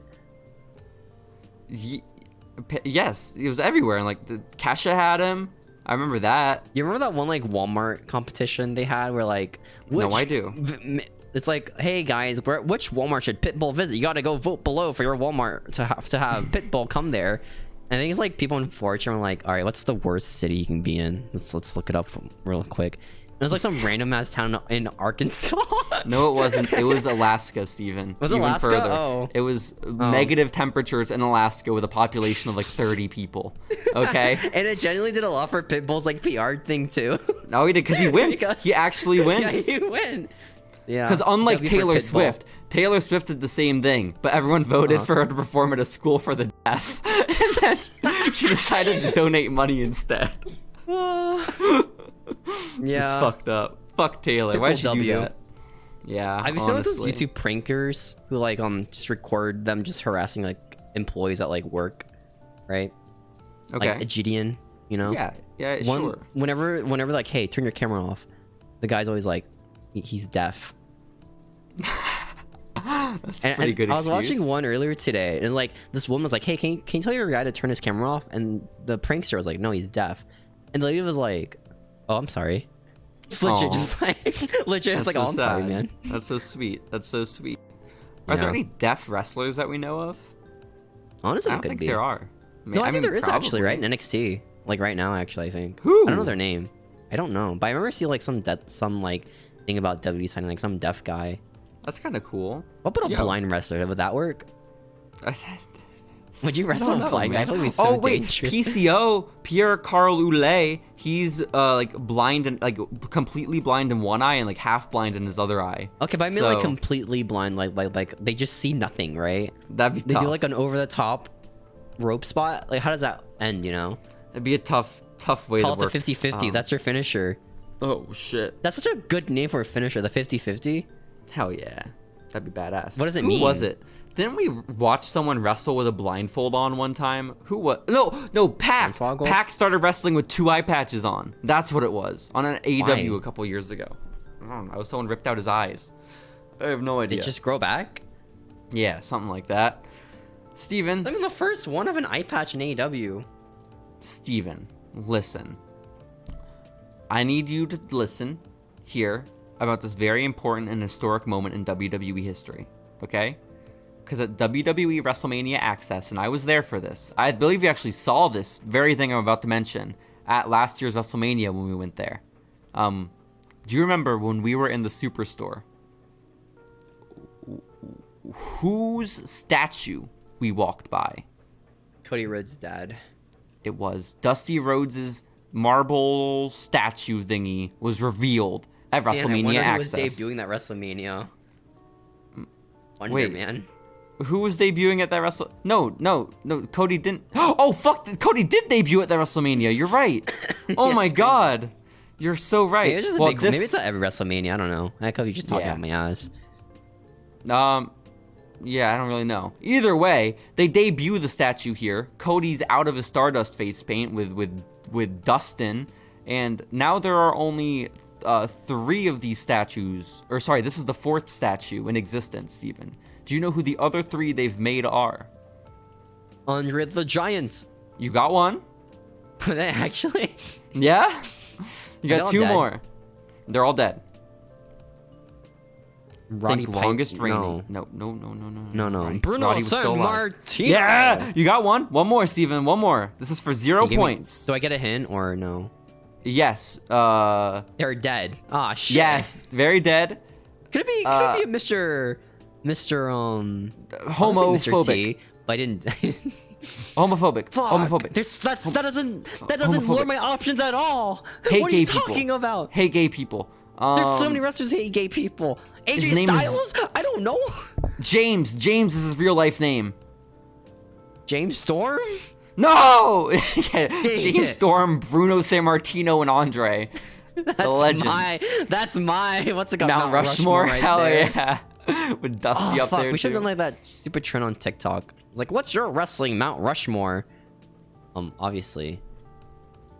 Ricochet. Obviously it's -1. Tony Khan. He turned heel at WrestleMania. By the way, -1. He gave the belt to Solo Sikoa. That's fucked up, man. That finished the match. That's really fucked up. But Steven, the other person that you're missing in the lineup of statues is the Ultimate Warrior. Okay? Did he deserve it?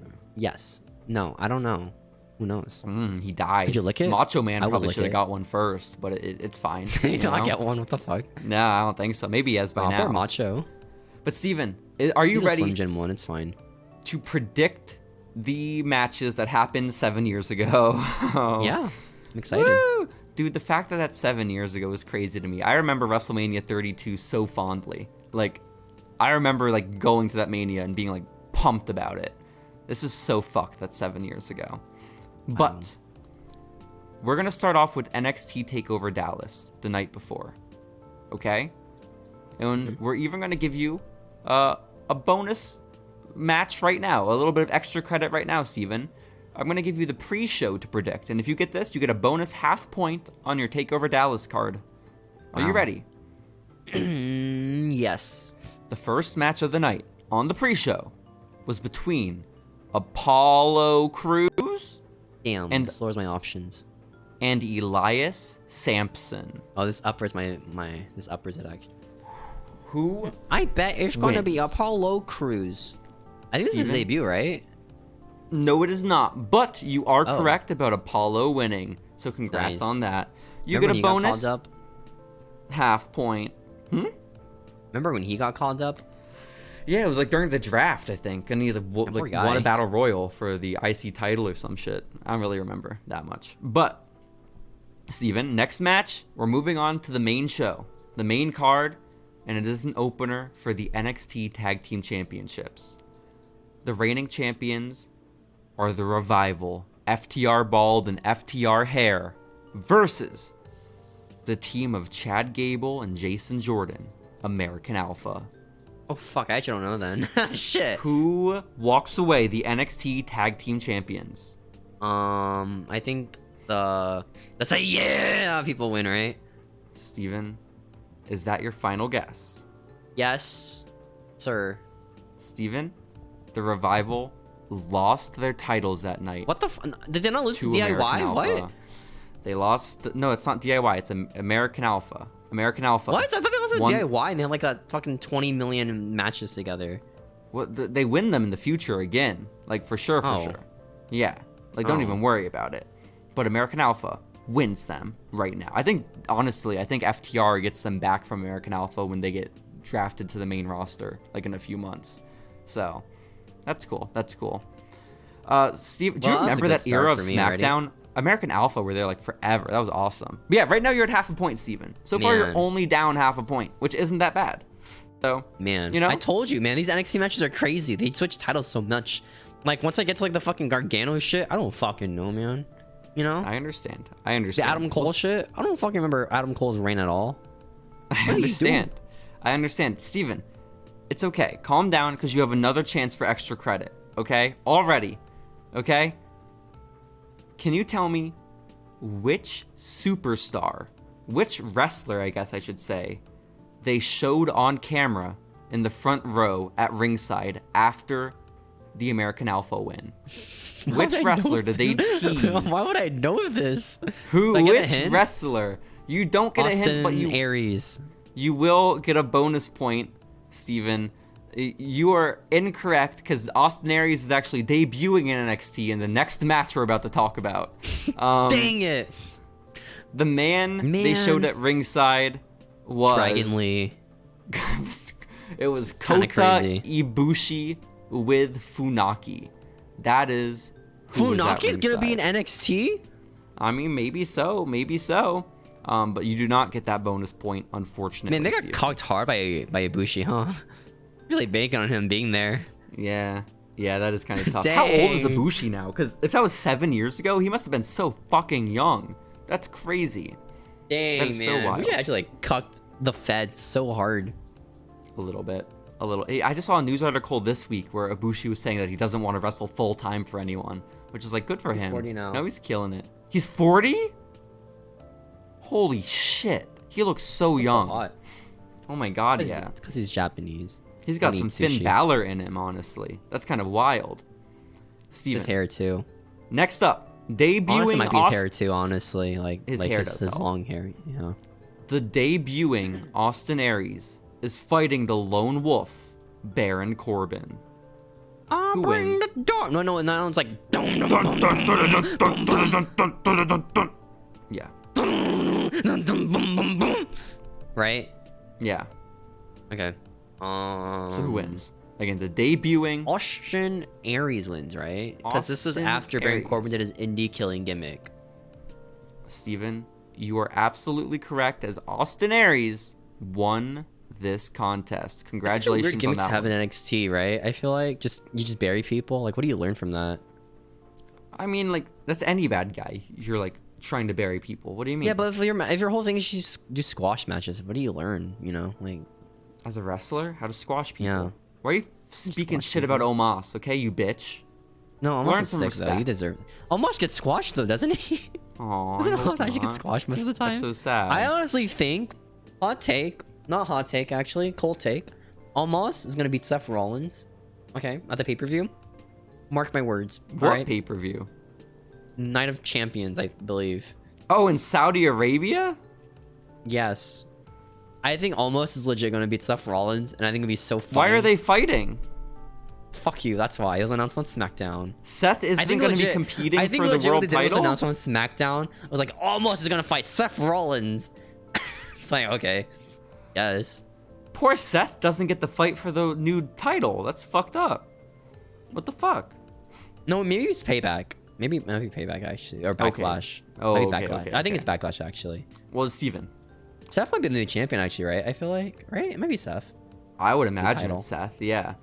Sami Zayn is in this next matchup, Steven. It is one of his final matches in NXT. This match is legendary. This match has lived on in history. This match is against the debuting versus Tyson Kidd. I know. Nope. That no one cares about that. Everyone cares about the do. debuting Shinsuke Nakamura. Whoa. Who wins this match? I don't even know who he's fighting. Oh, okay. And Shinsuke. I said it. I think it might be Shinsuke. Steven, are you locking in Shinsuke as your final pick? I think who did Michael Cole call him again? Shin, right? Shin! Oh, Shin! Do it now, Shin! Stop that. Don't say that. What was his fucking shitty main roster name when they brought him up? The Artist, Shinsuke! The artist known as Shinsuke Nakamura. I'm sorry. What was his art? Fuck you. His wrestling, his surfing, his actual art on his Instagram at Nakamura. Is it art? Yeah, it's at S Nakamura. Shit. Is it good like Omos art? I love Omos art, unironically. I think it's fun. It's much higher quality than Omos art, but it's higher quality in the sense that it's more artsy. It's not like more complex. Enemy. Steven, you gotta send me Omos's Instagram, okay? Because I lost it. I lost it. I need to find it again. Why didn't you follow immediately like me? You know what? I need to. What's wrong with you? Did I not send it to you? Who sent that to who? I feel like I sent you his art Instagram. I think you might have sent me, actually. Let's go. I don't know how I found it, but I was really excited when I did. I should have followed. Fuck. So, Steven. Let's show me a picture. We can hang it up. You got it correct. In our live studio or something. What? You know, hang in your apartment, almost that would be in the background cool. of your webcam, the almost picture. We got to remember for next week for you to make some Omos art your background. I think that'd be a great thing for the future of this podcast. I love Omos so much. But Steven, so far, out of a show with only 5 matches, you have 2.5 points with 2 matches left to go. So I get a half point. From guessing Apollo Crews beat Elias Sampson. Why is that a half? Is that a match? What the fuck? Well, it was on the pre-show. What do you want Does from me? Does that not count as a match? What the fuck? I wasn't gonna count it. I wasn't gonna count it. Just cut me out of like a full point from a full match. I remember there being more pre-show matches. It's not even a dark match. It's on the show. No, it was on the pre-show. That's filmed, right? For people to watch. Oh my god. I didn't put any of the WrestleMania pre-show matches. Okay, that's just because I ran out of space on my paper. But listen. I ran out of paper space. Listen. That's your excuse, huh? You're just because you'd be so happy I'm not counting it if you had gotten it wrong, you loser. No, I would never get it wrong. If I got it wrong, you got the Revival and American Alpha wrong. How would I get that? How was I supposed to get that? Would American you get that? Alpha's great. Would you yes, I was really excited when American Alpha. What's their finisher called? Grand Amplitude. Shit. Yeah, shit. Loser. Eat my ass. So, next up, it is for the NXT Women's Championship, Asuka versus Bayley. Bayley is the defending champion, by the way. Asuka undefeated. Who wins this? Asuka undefeated up until this point. Asuka wins. Wow, Steven, I think she chokes out Bayley, right? She does with the Asuka lock. And now this means I can only imagine the match you had spoiled for you was the main event from the Edge and Christian show that totally reeks of awesomeness or whatever you watched. Steven, the match is for the NXT World title. It's between the Demon Finn Balor and Samoa Joe. Finn, of course, is the defending champ. I don't know who wins this one. So what did Edge and Christian spoil? It might be the one after. That's the last match on the card. No, like the next Takeover. Oh, no, okay. Might have been 2019 Takeover, I don't know. Okay. Who wins? Finn Balor, Samoa Joe. This is the match where the crowd notoriously chanted, "Let Joe bleed," when they tried stopping the match, the doctors. So, imagine this. Is that a good chant? Let people bleed still? I loved that chant. Because like it was like Finn Balor from WrestleMania this year, where his face just got like opened up like a tomato can. But you couldn't see that blood. Like, especially if you're in the crowd at WrestleMania, you're not seeing that blood on his face. Yeah, he's so covered in other colors. You shouldn't see if you're watching because they cut away from his forehead. It's very true. So, Steven, who walks out the NXT World Champion? I believe it was actually Finn Balor who wins this match. What makes you say that? Wait, fuck you. You're trying to guilt me into getting the wrong answer. I know your plan. You sicko. You sick monster. I'm considering your answer locked in, but I'm curious before I tell you. What makes you say that? Cause he wears does he wear the face paint for this one? I forgot. I told you it's the demon. I told you it's the demon fighting. Oh shit! I might have cooked myself then. Oh shit! So why do you think that Finn Balor won this match? Why did you? I thought he lost at like some some steel cage match. I thought that was on a house show. Steven, I have good news. Finn Balor is still the champion. He won against Samoa Joe. It's like a game show. You are not correct. You did very good, Steven. I'm sorry, but you are correct. You got 4.5 out of 5, which I think is very good. Okay. Wow. That's a Meltzer rating right there, man. Absolutely. So congratulations on that. But you have an opportunity to still get a 100%. It's just 3 times harder now because there are triple the amount of matches on this card. So honestly, I like longer exams more than short exams, to be honest. Well, then you're in luck. You are absolutely in luck. I don't know why, but in college I have so many like 100 question long exams. Like why? Like, what the fuck, man? Why? I loved that shit. Okay? They're all true and false questions too. It's just so I know. Weird. On a 100 question exam, there's only 2 hard questions. Okay, that's it. They're all true and false. It's like what the fuck. So Steven, listen, these are not true. Or I guess these are technically true or false if you look at them. No, they are. Sometimes they're not. Sometimes they're but if they're a multi-man match, it can be hard. Yeah. And a third chance. Yeah. WrestleMania 32, live from AT&T Stadium in Arlington, Texas. Is it really AT&T Stadium? It's not like small. No, it's the AT&T Center in San Antonio. Oh, okay. We literally watched WrestleMania last year in the AT&T Stadium, Steven. Oh, I was thinking the center. No. That's why. No. Steven, the match card opens with a championship on the line. The United States title is up for grabs as the reigning champion Kalisto is facing off against the challenging match. What the fuck? Against the challenging, the Ryback. This is a match? This is a match. This happens? I don't remember this happening. Ryback v. Kalisto. And also, maybe you don't remember this match because you're one of the people. What a good match to cheer up the crowd, by the way. You know, get them all excited. Yeah, here comes Kalisto and Don't Ryback. even worry about it, Steven. The reason you may not remember it and why you don't have to worry about it exciting the fans is because AT&T Stadium had no infrastructure in place, and about a fifth of the fans had been allowed entry into the arena by the time the show started. How does this happen? There was a big line outside because they were going so slow. So almost like 70,000 people were still not in their seats while this match happened. How do you...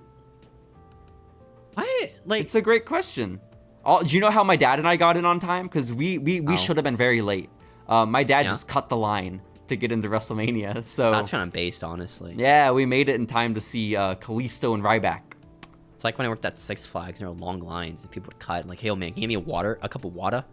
Hell yeah. No, you gotta wait in line because you're cucking people from buying stuff. Damn. And they'll just be like, well, fuck you. It's a free thing. I should be able to cut in line. I'm dehydrating. I'm about to die if you don't give me water. No, if some people say that, actually, it's like, I'm dying, bro. And it's like, oh, man, do you want me to call, like, the emergencies? Do you want me to call, like... That's a great emergency response. services for you, man? Yeah. I don't know, man. I could call first aid. I don't know what the fuck you want. Hell yeah. Dehydrate. I don't know. That's the one thing. My dad and my mom always cut in lines at places. And, like, as a kid, I would just cut with them. But as an adult, I don't like cutting in line. I feel very bad about it. Dude, my thing was, like, how my parents always, like, put stuff back. Like you know when you get, like, an item at the grocery store, you don't want it? Oh, so I put, do like, that shit all the time. My parents do that. I was like, always like, fuck, man, that's a dick move, you know? I think it's because, like, it was because, like, when I worked at Target and my job was picking stuff out, that's why I kind of, like, got irked by it. I guess, but also the people that are picking that shit out and have to fix that problem are getting paid. The people getting cutted are not getting paid. They're getting screwed, okay? It's not their job to get screwed. Dude, I remember one time at Six Flags, this one girl's like, man, you must really like having so many customers, right? It's like, oh, dumbass doesn't know anything about the retail work life experience. I didn't watch SpongeBob. Okay, it's not like that in real life. Yeah, you have no stake in the business, absolutely. Well, Steven, who wins, Kalisto or Ryback? Kalisto. Are you sure? Yeah, I don't think Ryback wins that. Does he win the U.S. title? What the fuck? Steven, I believe this was Ryback's last match in the company. You are correct. Kalisto. Wait, is it actually? I believe so. If not his last match, it's one of, like, his last couple of matches. So. Poor the guy. Shouts out. I like how he made a big deal about getting his name Ryback back. Like, congrats, man. It's a big deal, man. It's a very big deal. So, because now he can go on all those other wrestling programs like Grimm's Toy Show YouTube channel and really make a killer with the Ryback name, or killing rather. I mean, he's actually really successful if you think about it because of his one gif of him eating potato chips. You know? It's true. No, it's a very good point. It puts him in the tier of, like, John Cena, actually, if you think about it. How do you feel about the new John Cena meme, the one of him dancing with headphones? I think it's really cute. It's pretty cute. It's pretty cute. I would be on the same page. Too bad he's, what's it called? He hates children. That is a little tough. Well, Steven, someone who also hates children and is also pretty cute is in charge of one of the teams in this next match. That woman is Brie Bella. Isn't she so cute? Man, this match might end my streak. Oh. I might be honest with you. This match might end it. Steven, this match is called Total Divas versus Bad and Blonde. Oh, wait, no, I know who wins actually. I know who wins actually now. Now that you said the Total Divas. Do you want to take a guess on that? Who is on the storyline between the real Divas versus the Total Divas? What the fuck? Because, like, it makes no sense because they filmed Total Divas like 4 months before their storylines happen, right? I don't even remember this happening. I don't know what I didn't remember this match ever happening. I was there for it live. I don't know how the fuck you do. It was Brie Bella, Naomi, No, you're already wrong. For Team Total Divas. No, you're wrong. Naomi's on the other team. She's on Team Bad and Blonde. That's right, because she's Blad and Blonde. I forgot. Blad and Blonde. That's what they say about her. Listen, Steven. The Total Divas team is made up of Brie Bella, the third Bella twin, Alicia Fox, of course. How could I forget? 2016 Paige, Natalia. Was she on Total Divas before Naomi? No, but Naomi's in Team Bad, so shut up, okay? And Eva Marie, okay? Dang, she has won more WrestleMania matches than Sasha Banks at the time. That's crazy. It's so true. It's so true. And next up is Bad and Blonde, which is made up of Lana, Naomi, Tamina. Why is Lana here? Emma, and Summer Rae. Couldn't tell you. Who wins? Total Divas, because Nia promoted that show. Yes, Steven, you were absolutely correct. Team Total Divas beats the team of Bad and Blonde. I know this because I watched a video called... Did the Bella Twins have a good career or something? It was like all their matches combined or whatever.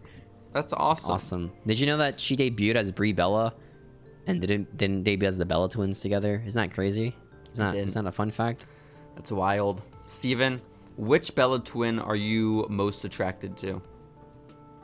The third one, Alicia Fox. Alicia, really? That's kind of wild. I get it. Okay, fair enough. The tattoos that she has now. It's actually fucking crazy when she came back to tattoos. Like, what the heck? Oh, you're right. Yeah. What's it? I noticed it too with Alicia Fox. I was so taken aback by, right? Because I had never seen her with tattoos before. She used to have like such plain arms. But then one time when I saw AEW live, Red Velvet has these like tattoo sleeves that I had never noticed, and it's just like, how? The addiction, man. You get one tattoo and you want more, you know? I guess so. I love Brie Bella's tattoos personally. She's my favorite Bella. Don't mention TJP tattoo here. She is the bear claws going crazy at her privates to represent her ex-boyfriend who passed away. So, is that a good thing or a bad thing? I don't know. I'd have to ask Brie about it. But next up, Steven. Imagine being Daniel Bryan and seeing a tattoo of like her boyfriend, her ex-boyfriend, you know? The man she really loves. You're right. Yeah. The Dudley Boys are fighting the Usos in an exhibition match. This is pre-day one-ish Usos. This is face paint chanting Usos. Dudley Boys win. Locking that answer in?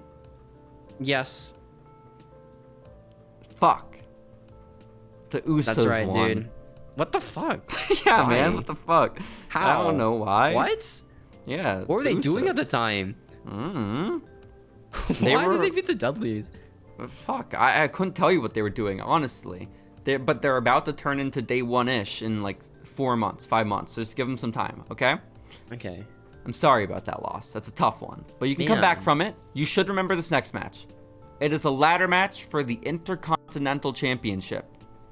The defending champion heading into this match is Kevin Owens. His opponents are... champion? What the fuck? When? Mm-hmm. His opponents are Sami Zayn, Stardust, The Miz, Zack Ryder, Sin Cara, and Dolph Ziggler. If you need me to repeat any of those names... Can you repeat it? Repeat the last four.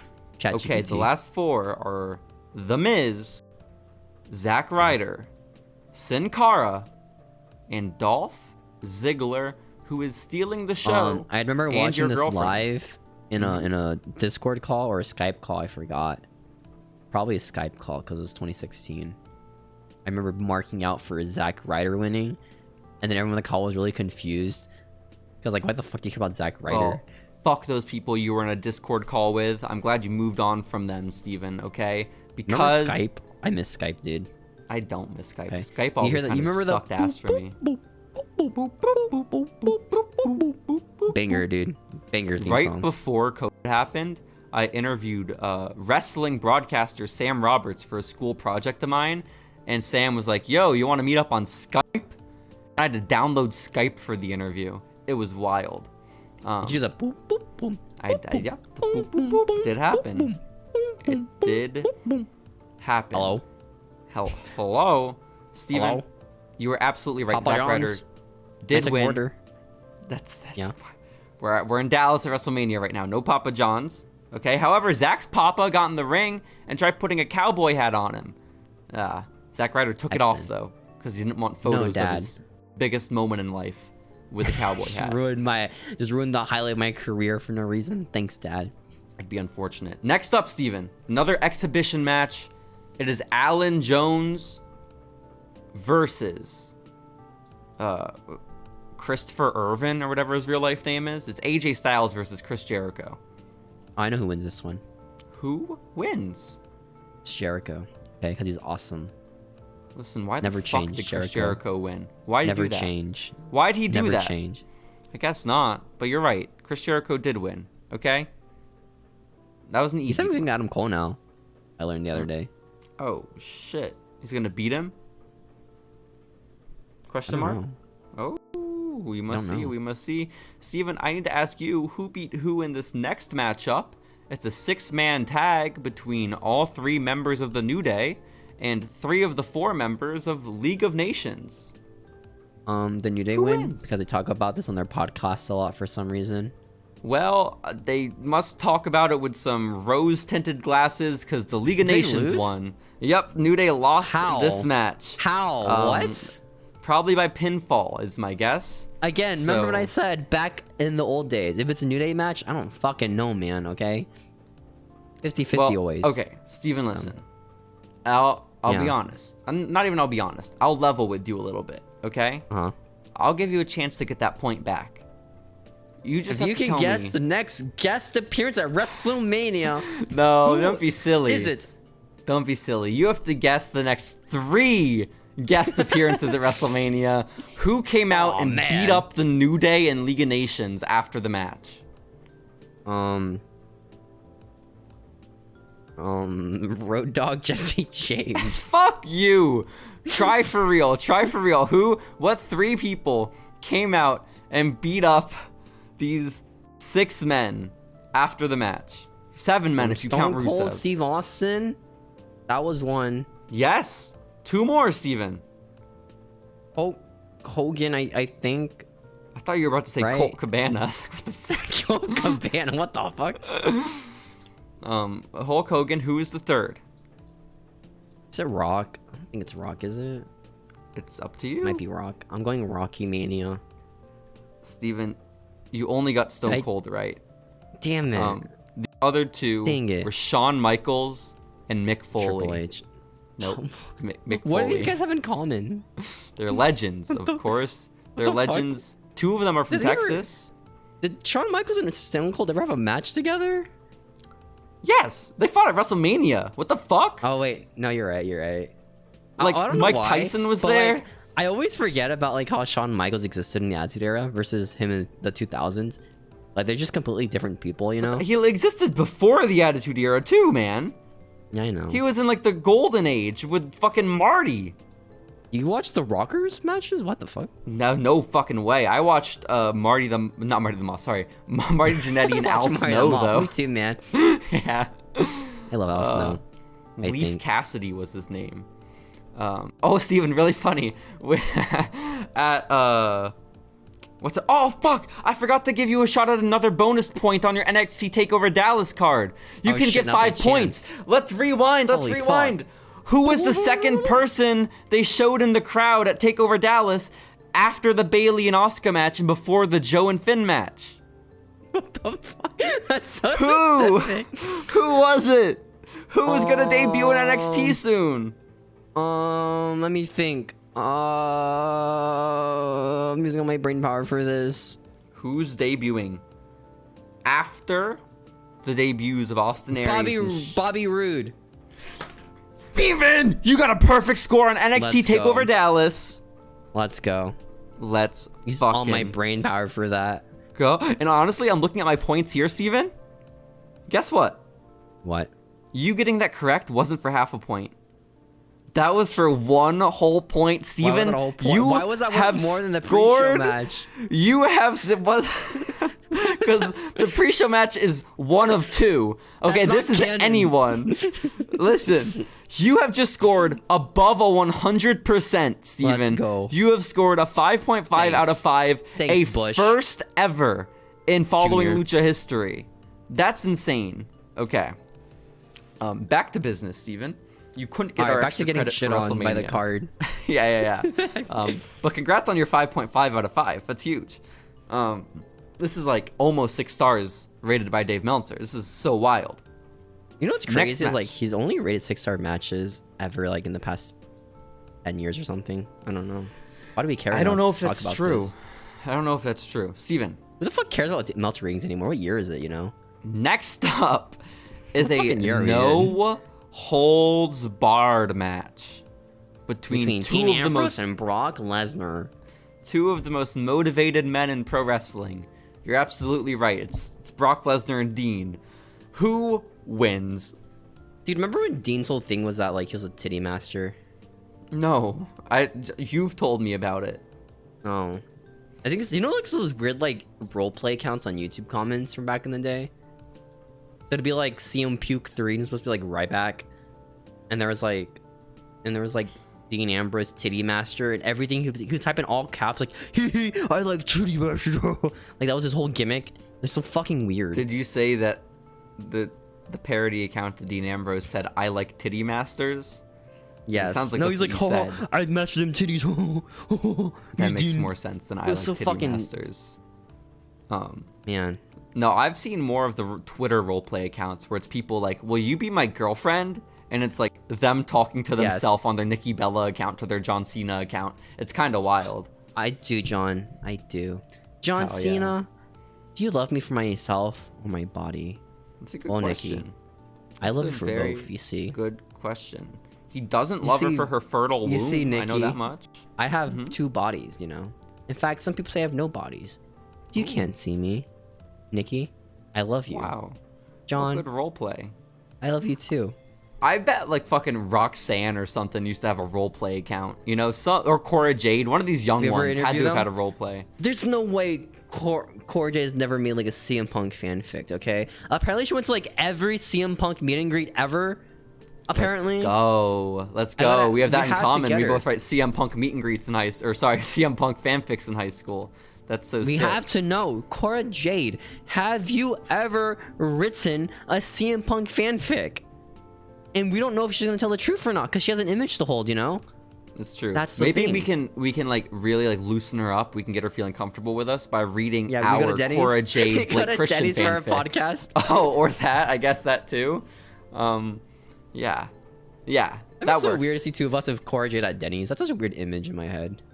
Or any Well, wrestler, Braun really, would be if you there think about too. it. You know, we'd have to invite her boyfriend. Honestly, I think you know? Braun being there would be fucking awesome. You know? Like, imagine the Maybe. vibe, you know? The vibe would be so weird and off. I'd love it. It would be. It'd be such a weird really vibe. crazy. Yeah. Like, what do we even talk about? What do we have in common? Who the We fuck should are just you? flirt with Braun Breaker the whole time, like explicitly. You know? Mhm. You could Or like Braun. take your shoe off and like move your Take foot my to his shoe thigh. off? Yeah.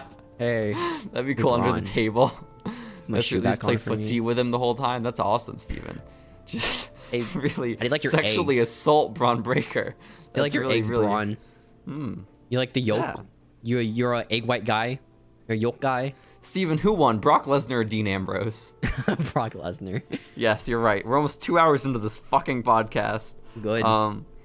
Next up, we have WrestleMania season's awesome. the Women's Championship on the line. Oh my Charlotte gosh. Flair is trading in her Divas title for a women's one, and she's defending it against Becky Lynch and Sasha Banks. 3 of the 4 horsewomen. Charlotte wins. Grandest stage of them all. The biggest women's match in history up until Charlotte this wins. point. Is that your final guess? I remembered because of that one Sasha Banks tweet of every match they got wrong with Sasha Banks, and it was all her matches that she lost ever. Oh. And just like she should have won here actually. That's And kind of tough. Steven, that's you are what I remember. correct. Charlotte does walk away the victor. Next up, this match takes place in hell, in a cell. Shane McMahon is fighting The Undertaker. If Shane McMahon wins, not only does he assume control of Monday Night Raw, The stakes are high for this match. Like, actually but also, high. Like, what the fuck is... How is Shane gonna book the company if he's in charge, you know? But also, just to make sure the Undertaker's invested in this, because why the fuck does he care about Raw? He hasn't been on there in 10 years. That don't work for you anymore, brother. If the Undertaker loses, he is never allowed to wrestle at WrestleMania ever again. That's so sad, man. The I know. stakes are so high. I know. No. So, Steven, who wins this match? Hell in a Cell. I wonder, man. It's hard. You got this, man. I think Mr. Taker wins. Steven, you were absolutely right. The Undertaker wins, and don't worry, Shane doesn't assume control of Raw. Were you a fan of Takey? Were you a big fan of Takey as a kid? No, I really I remember sincerely one time dislike specifically Undertaker. in elementary school, I said my favorite wrestler was The Big Show. I don't know why I lied about that. Bro, it's a big I don't know why I lied. It was Rey guy. Mysterio. What the fuck was wrong with me? Yeah, it's kind of fucked up. People would have thought you were cool if you said Rey. What the fuck? No, Big Show. I was gonna say, don't worry if you're sad about Shane not winning Raw, because in a few months he's gonna get to control SmackDown anyways. Okay? Consolation. Yeah, exactly. Steven, I'm excited about this next match. This next contest is our third to last match on the card. It is the Andre the Giant Memorial Battle Royal. You're gonna name every participant? Are you ready? I'm not going to repeat this. Itami. Unless Mark you Henry. ask nicely. Steven, the Andre the Giant Memorial Battle Royal, third ever Andre the Giant Memorial Battle Royal, consists of the following men. No, this is gonna be like the list I listed last episode, like all the fucking companies that won Chick Seed. Heath Slater, Curtis Axel, Adam Rose, our boy. Order. I might be Bo Dallas. He's awesome. The Big Show, Kane, Tyler Breeze, Mark Henry, Jack Swagger, Fandango, Damian what a fall Sandow. from grace. What the fuck? I know. Was it's he a little like beating tough. Chris Jericho last year? What? I mean, that was like, I think 3 years ago, but still close enough. But so even so far, I'm not even done with the list, Steven. Your favorite wrestler is here, so it's hard not to pick the Big Show. Of course. He won the second ever. Why did I say that? I still don't know why I said it back then either. Tyler Breeze. Lie. I believe this was Breeze's NXT debut. But we also, again, have Damian Sandow. We have New Japan Pro Wrestling star Darren Young. We have Connor and Victor of the Ascension. We have son of Dusty Rhodes, Goldust. We have former NWA World Champion or something, R-Truth. We have debuting from NXT, Baron Corbin. We have Did he just have a Tatanka. match like the night before. He did. And so did Sami Zayn, who was in a ladder match. Okay, Sami Zayn went crazy this weekend. But yeah, Tatanka, Diamond Dallas Page. And Steven, if you guess this last person in the match, I'll give you 3 points, just completely additional to everything. No. No. Actually, you get a hint. They've wrestled in AEW. I'm trying to think like a really shitty wrestler. DJ Parker, Juice Robinson.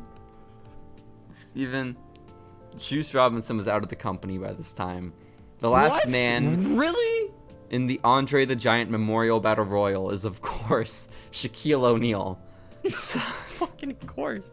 A fucking course. I should have known. I should have known. Stupid. I should have known. Okay, AEW, obviously. Fucking dumb, bro. What the fuck? So, you lost 3 points there, but you still can get your 1 point for your 1 point if you get this right. Who wins? I have like what? I want a 30% chance of winning. Okay. Do you need any of the names repeated? I think Baron Corbin wins with the end of days on Big Show or something. Steven, you're right. Almost like move for move. Baron Corbin did win, and I think Big Show was last. So I remember congrats. from the time, the only storyline for this Andre the Giant was, I'm the Big Show. I'm big. I'm Andre's son. I need a win. And then he doesn't until he does, and they stop doing that storyline. That's sad. That's sad. Steven, this next match is going to be tough. It's the semi-main event of the evening. This could be the thing that really messes up your day. This match is between Dwayne "The Rock" Johnson and Eric Rowan. Who wins? Let's strategize for this one. Yeah. And I Because found Luke Harper is injured at the moment. He tore his ACL. Bray Wyatt is also injured. Braun Strowman can't wrestle for What the fuck is Eric Rowan doing? What the fuck are they doing for Eric Rowan? Poor guy. So again, it's Eric Rowan versus Dwayne "The Rock" Johnson, the Brahma Bull, the People's Champ. I bet The Rock wins with the People's Elbow. I can't tell you what he won with. I'm gonna imagine it was probably the Rock Bottom, but the Rock did win this match, Steven. Congrats. Huge. Easy. And I'll give you a point for a bonus. A whole bonus point. You know he's beefing with like people in the Fast and the Furious franchise? He's been beefing with Vin Diesel for years. No, Steven. another guy from Fast and the Furious. Fuck. Where it's like, you got a spin-off, but not me. I am Fast and the Furious. Fuck Oh you. my God, that's terrifying. 1 point bonus if you can tell me who came to The Rock's aid to prevent a 3-on-1 beatdown from the Wyatt family. They were injured. Well, again, they prevent the beatdown. It doesn't actually happen. John Cena. Steven, congratulations on your extra point. John Cena did come to The Rock's aid. I don't remember You're this so smart. happening. Me neither. Me I thought it was just The Rock beating them, to be honest. Well, you'd be wrong. Next up, Steven, the WWE title is on the line.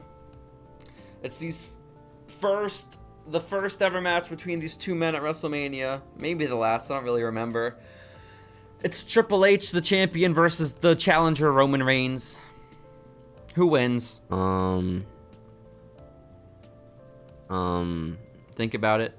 Is it the tribal chief or is it the lead actor and the chaperone? Yeah, it's that went one. in different directions there. Mr. Donan wins. Is that your final guess? Yes. Steven? I hate to inform you that you are correct. Roman Reigns did win Let's the go. WWE I'm sure the crowd went home Championship. happy with that decision. We didn't, I promise. But let me tally up all your points very quickly for WrestleMania. Wait, let me count them again because I miscounted. Hang on, our 1, intern's fucking up. 2, 3, 4, 5, 6, 7, 8, 9, 10, 11. Steven, you scored a perfect score? How is that even possible? There were 11 matches on the card, but you only got one bonus point, and you got 2 matches wrong. Let me recount. This is bullshit. You did not get a perfect score. The math 1, adds up, dude. 2, What can I say? 3, 4, 5, 6, 7, 8. There were 12 matches on the card. You only got 11 out of 12. You bitch. Dang. But either way, you did really well for fucking such a big card, man. I know. All the faces. Only 2 matches wrong? I mean, essentially, yeah. So you got over 100% and just about a 100% for WrestleMania weekend 2016. Oh my. Congrats on that. They call him Mr. WrestleMania for a reason, you know? They do call you that. They do call you that. Well, Steven, I would love if we could move on to our current events for this modern day. Oh my god, we still have to do this. Oh. I know. We'll rush through it real quick, okay? Okay. Okay.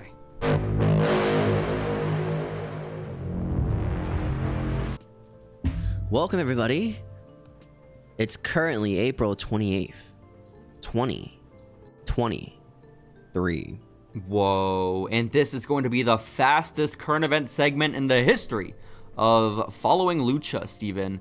As we have a new segment at the end of these episodes that you have to get to called Pro Wrestling versus Anime. Might as well save that for next week, honestly. What? Who knows? We only get Maybe. one a week, and you're gonna screw me? Who knows? Oh yeah, we did one extra one already. All right. Don't make me cry, Steven. To Everyone be fair. tunes in just for pro wrestlers versus I don't know what your anime. score is. I think you're still like 3-0 or something, or maybe 3-1. I don't remember. I don't know. really know either, Steven. We'll never know. We have to do We'll it never after know. the current events. Steven, Do your the current WWE, events? the first half of the WWE draft happened tonight because we're recording this on Friday, the 28th, like you mentioned, and I watched some of it, but I didn't see the end. But You want to name everybody? no, I don't. I want to name the number 1 draft pick overall, though, which was Roman Reigns with Solo Sikoa with Paul Heyman. Their package deal. For some reason, I guess so. Like, Paul and Roman make sense. But why Solo? You know? Does this come along too? Nope. They get drafted separately later in the night. But can you guess who the number 2 pick is? The first pick for Raw, Steven. Cody Rhodes. It is, in fact, Cody Rhodes. Congratulations. Man, he's never winning that title from Roman. That's so sad. What I'm really sad about, though, is that, like, when they start the draft, Steven, Triple H is out there, and he's like, SmackDown, they have chosen. Raw, they have chosen. Motherfucker, you are SmackDown and Raw. Who is they? Who is the they you're Adam, referring to? right? Adam, is that the bald guy's name? Adam? Adam Pearce, I guess? Yeah. But, like, but they don't have, like, GMs right now. And so, like, when they cut backstage to, like, show Raw and SmackDown... Well, it feels like that. They just showed these, like, I have really a list scary... for you. Okay, mister? I'm talking. All right. What? I have a list of all the draft picks. Fuck you. I was talking about who was making the draft picks. It's just you cut me off Fuck for no you. reason. Okay. To shareholders. Well, I was just gonna say they showed these like black doors that just have Raw and SmackDown on them, and apparently this is where all like the negotiations were happening. And then occasionally legends Like would come out of the bros. doors and they would announce the draft picks. Like at one point, Michael P.S. Hayes and Rob Van Dam came out, like to represent doesn't Raw sound and real. SmackDown. This is not a segment that happened. Yeah, Rob Van Dam came out of the Raw door, and Michael P.S. Hayes came out of the SmackDown door, and then they drafted accordingly. Some ECW. Dude, I don't know, man. And then they made the draft picks. Is With the draft Triple H- happening on Monday? It is the other half. They only did half the roster. Why didn't I do it in the same week? Steven, I'm not gonna let you read the whole list. We're so late into this podcast, and no one cares. The same week? Why not do it in the same week? I don't understand. Well, like it's gonna be within the same 7 days, but SmackDown has gotten no, stop it. Humberto They Carrillo. got Roman, Solo, and Paul. Okay, that's all we care about. Angel That's all we Garza. care. Okay, so CM Punk might be going to WWE. He might not be going to Collision and Dynamite in Based AEW. on their contract. But he might be going to WWE because he was there backstage. Did you see the photos? No, Wait, you really didn't? no. I heard he shook hands with The Miz and Triple I heard that H. too. Did you see the So video of him talking? I imagine their whole entire thing was, "Yo, what up, Miz? Yo, what up, Punk? Yo, Remember he told you me to still suck got that dick? Wasn't that funny? Saudi Yeah, I guess that was blood pretty money funny, man." covered cock in your mouth? That's what he asked, I think. It's like that one like Matt Riddle and Goldberg interaction where it's like, "Yo, bro, bro." It's pretty good. I hope he asked the same question to Tamina, because there was video of CM Punk and Tamina in the parking lot. Were they friends? Were they ever friends? I guess. Some fan from the parking lot yells, "Yo, Punk, we won't post this video if you take a photo with us." And then he just ignores them. And they held to their messed up. promise. They did. They posted that video. So shouts out to Tamina. But that's not the only reason Punk might be going to WWE. No. It's apparently because Triple H said on Raw or SmackDown this week that a legend is coming back. And they are going to get the chance to fight for the new WWE title. Because they're stripping Roman Reigns of one of them. Why? Because shareholders. Okay? Man? What a lame way Okay. to like end his like reign. Yeah. It's a little... Well, they're not ending the reign. They're just taking away one of his belts. You know? Again, like weren't they unified? Wasn't the whole match about unifying the titles? Yes, that was the point. But it's okay. We're getting away from that. He's the Universal Champ. It's okay, Steven. It's A-okay. What the fuck? Oh, but no, this draft honestly kind of sucked compared to the 2016 one. I loved when it felt more like a competition. Like Mick Foley and Stephanie were responding to Shane and Daniel, you know? Like, yeah. This one just felt weird and boring. And Wade Barrett said, "Oh, after Matt Riddle got drafted." That's what he said. No, after Matt Riddle got drafted. Palladium he's on. Boring. This is not true. This is mean. He would never do that. When Matt Riddle got drafted to Raw, Wade Barrett said, "Oh, Raw's about to get higher than they've ever been." And it's like, dude, what? I don't get it. Okay. Get it. Cool. Yeah, I guess. The shoes are off, Michael. He's letting the dogs out, but the big dog is going to SmackDown. Whoa, that is actually what he said during the Valhalla segment, which is kind of crazy. She's letting the dogs out, Michael. Why does he sound like that? Why does he sound so American?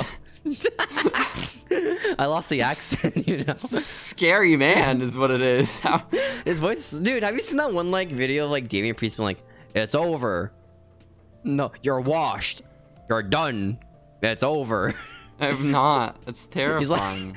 Like, I love Damian Priest's like voice so much. It's just so unnecessarily deep. You're done. You're washed. It doesn't it's over.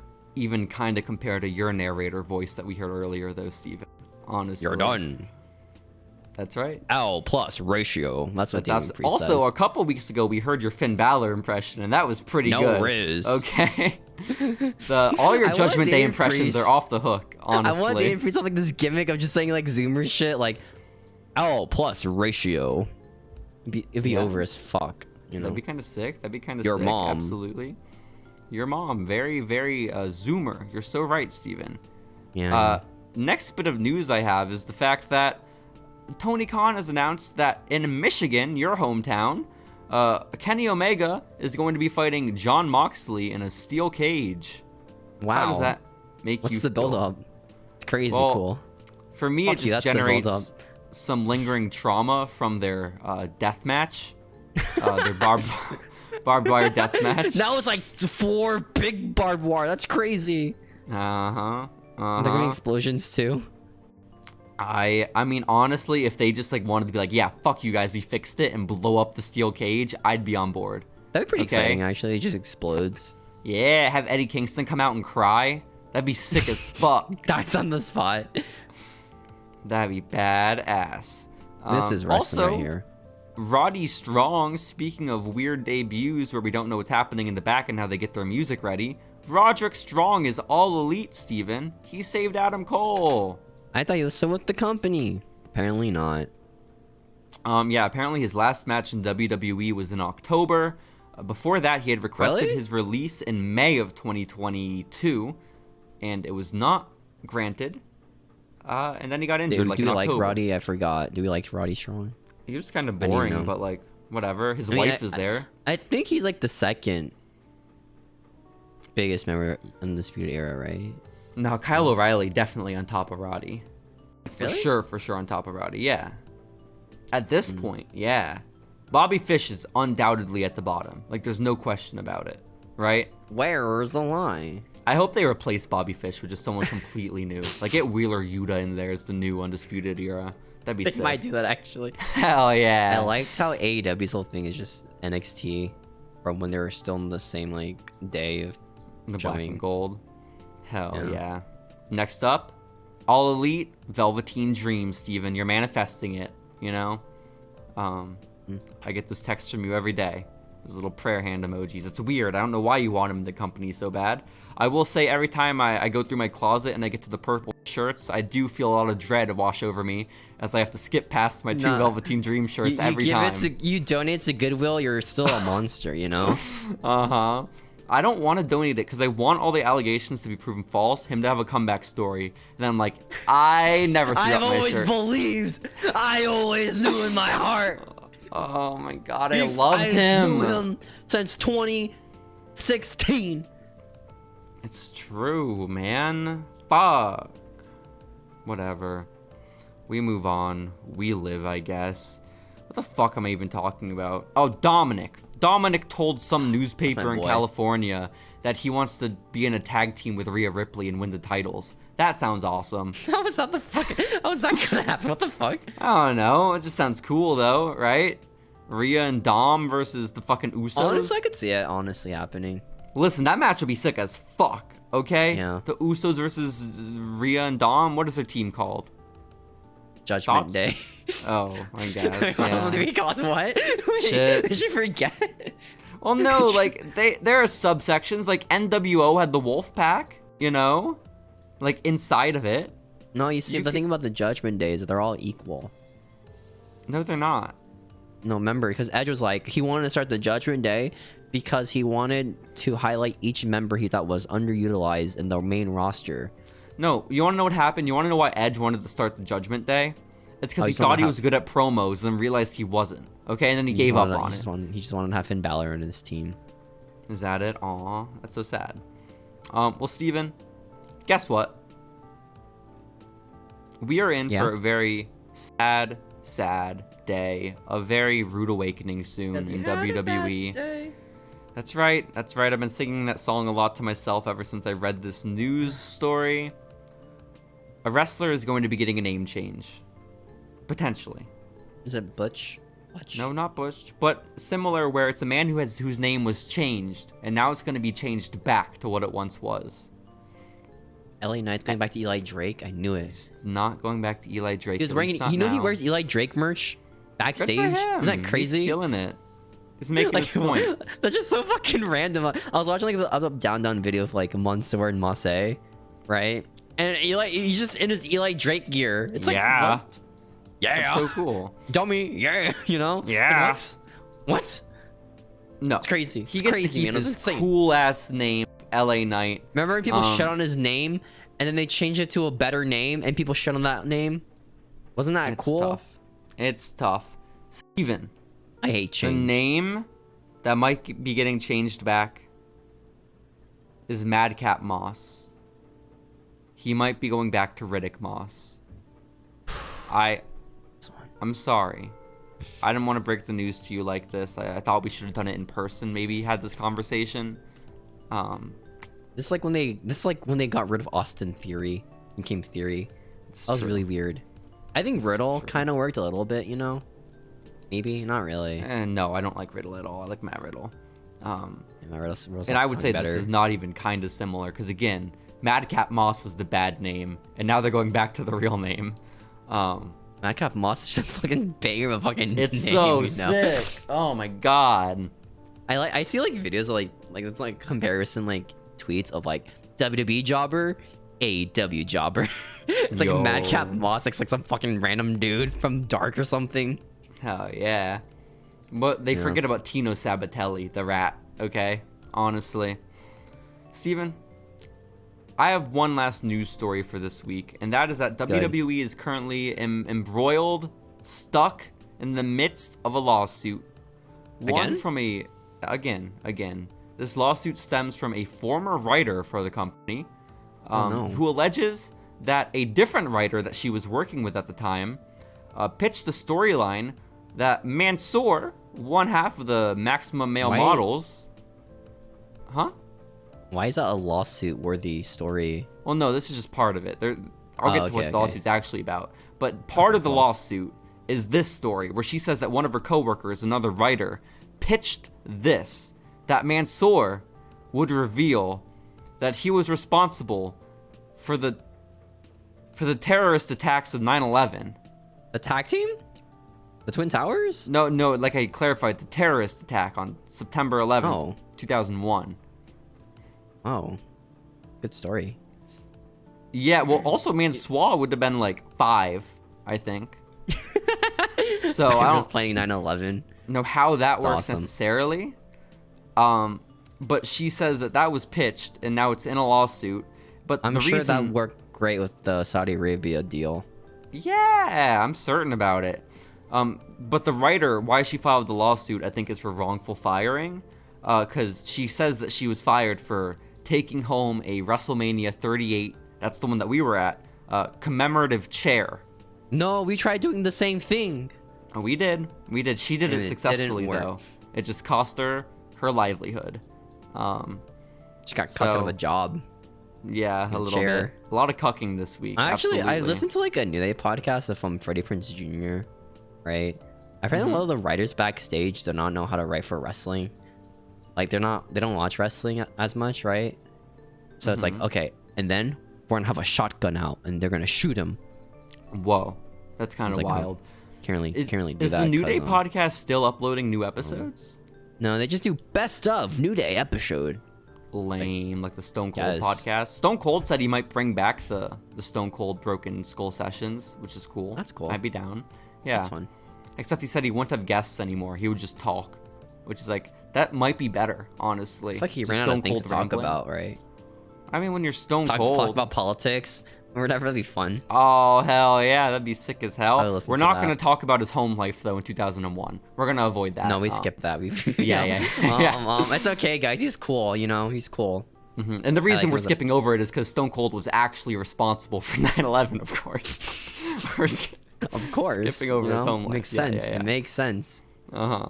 What a story. Was it just? Yeah. That's got to be like some joke like thing someone said, right? Like some writer's really like stupid and is like, oh, we should do a Monster 9/11 story. That'd be so funny. Well, yeah, the lady Like some- said that man some Swall joke was like pitch. on really good terms with this writer, like they got along. So I'm guessing it was like an edgy joke. Yeah, Yeah, it's probably some edgelord joke, you know. because like again, just the logistics. He was like 5. You know what I found funny? Powers. Apparently, Masse would go on 4chan and play on the Pokemon board, and then go on like the Pokemon Showdown thread and just beat everyone in Pokemon, like online. Yo. And the thing was, he would post a picture of himself being like this jacked 6-foot football player, and it would just make everyone like mauled over that they lost to like some jacked buff football Hell guy yeah. at Pokemon, which is like Why the would most they alpha believe? thing ever. Why would they believe anyone on 4chan? Like, hey, this is He my was photo. popular. He was popular on 4chan. I probably shouldn't say that, but Why he's like shouldn't a you say known that? member. Why are I you think he was called, outing like, Mansoir? I think it was Is it a called secret? No, this is Masse.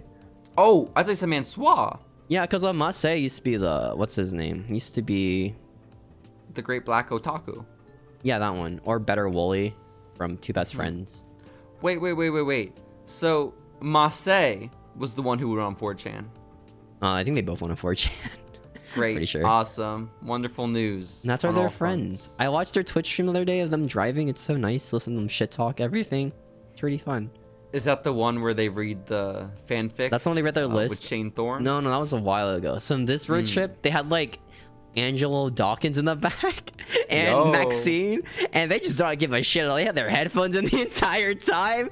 I And can't then- imagine Maxine being too into the maximum male So like models. Moss I and have Moss to are be just honest. shit talking the entire time about the most random shit ever. They had like a thing where like they played go. music for wrestlers, but they played all the obscure wrestling theme songs and shit, and tried guessing which one was right. That's funny. Steven, you you need to should send me listen that to VOD. it. A good 5 yeah, hours. send me the VOD. What the fuck? A lot of it's What muted. channel? Though. Some of it's muted though. Great No. Black Otaku, because he can stream Oh. on Twitch again. You're so right. Oh my god. Do you think they're gonna read more Shane Thorne fanfic? I wish. Me too. Steven, Anyways. do you think there's enough time for pro wrestling versus anime before we Anyways, ride off? it's time. It's Oh. time. Can you guess if this is wrestling or anime? You see, this is the game where you have to guess a scenario that's being described if it's anime or wrestling. Here we go, yo. Here we go, yo. There is a guy who is in a love triangle and gets one of the girls pregnant. The other girl gets hit by a car and goes in a coma. The guy realizes that the girl who got hit by a car and went to a coma was his true love all along. Is this Can you- wrestling or anime? Can you just run that one back for me one more time? A guy is in a love triangle. Okay. Hang on, my phone flipped, so I gotta scroll all the way back up now. A guy is in a love triangle and he gets one of the girls pregnant in this situation. The other girl gets hit by a car and goes in a coma. So The there guy are two girls in realizes- this love triangle. One guy. The guy realizes that the girl got hit by a car and went to a coma. That was his true love all along. Is this Ooh. wrestling or anime? Man. So I'm trying to rack my brain for any wrestling story that remotely resembles this. And the Car best I can come up with The best I can come up with is like, you know, like all the. It might be a TNA storyline. Who knows? You know, the Lita maybe an stuff. MLW storyline. This wasn't fucking Dixie and AJ, was it? Dixie never got hit by a car. There might be a train involved. You know, who knows? I know there's a real fucked up story about someone getting pregnant with AJ Styles, but I think that was Dixie. Actually. So then I know Dixie didn't die though, or end up in a coma. I seen her. She's alive, guys. Wait. But Linda McMahon ended up in a coma. But was that because she got hit by a car? I thought she got like tombstoned. I thought that was why. I thought you got tombstone. What the fuck? Can you imagine going in a coma because you got tombstone? Just because nothing's sticking out to me. My best guess is something in TNA with like AJ Styles or Linda McMahon, but I'm going to go anime. That's so specific. You're going with anime? I think so. Well, you have guessed correctly. Okay, thank you. The goodness. anime I've been describing is Domestic Girlfriend. This is an anime about a guy who falls in love with a girl and her sister, because they're all step siblings. They have sex and they're step siblings. That's wild, man. I think you told me about that one before. It's great. Yeah. I was also thinking maybe like Marlena Goldust, Roddy Piper. Like I couldn't put my finger on it, but Dude, once I get to the weird shit in NXT, the game show, you'll see. But listen, that's my favorite era of wrestling, so... Oh, shit. Oh, you're in a stalemate. Damn it. A boy is tasked with going up and down stairs and drinking soda many times. His tummy hurts. Our boy lost to a guy named Chris Jericho. Pro wrestling or anime? That's today's episode, everybody. Damn, that's awesome. I don't know what to say anymore. Goodbye. Oh, have fun. Bye.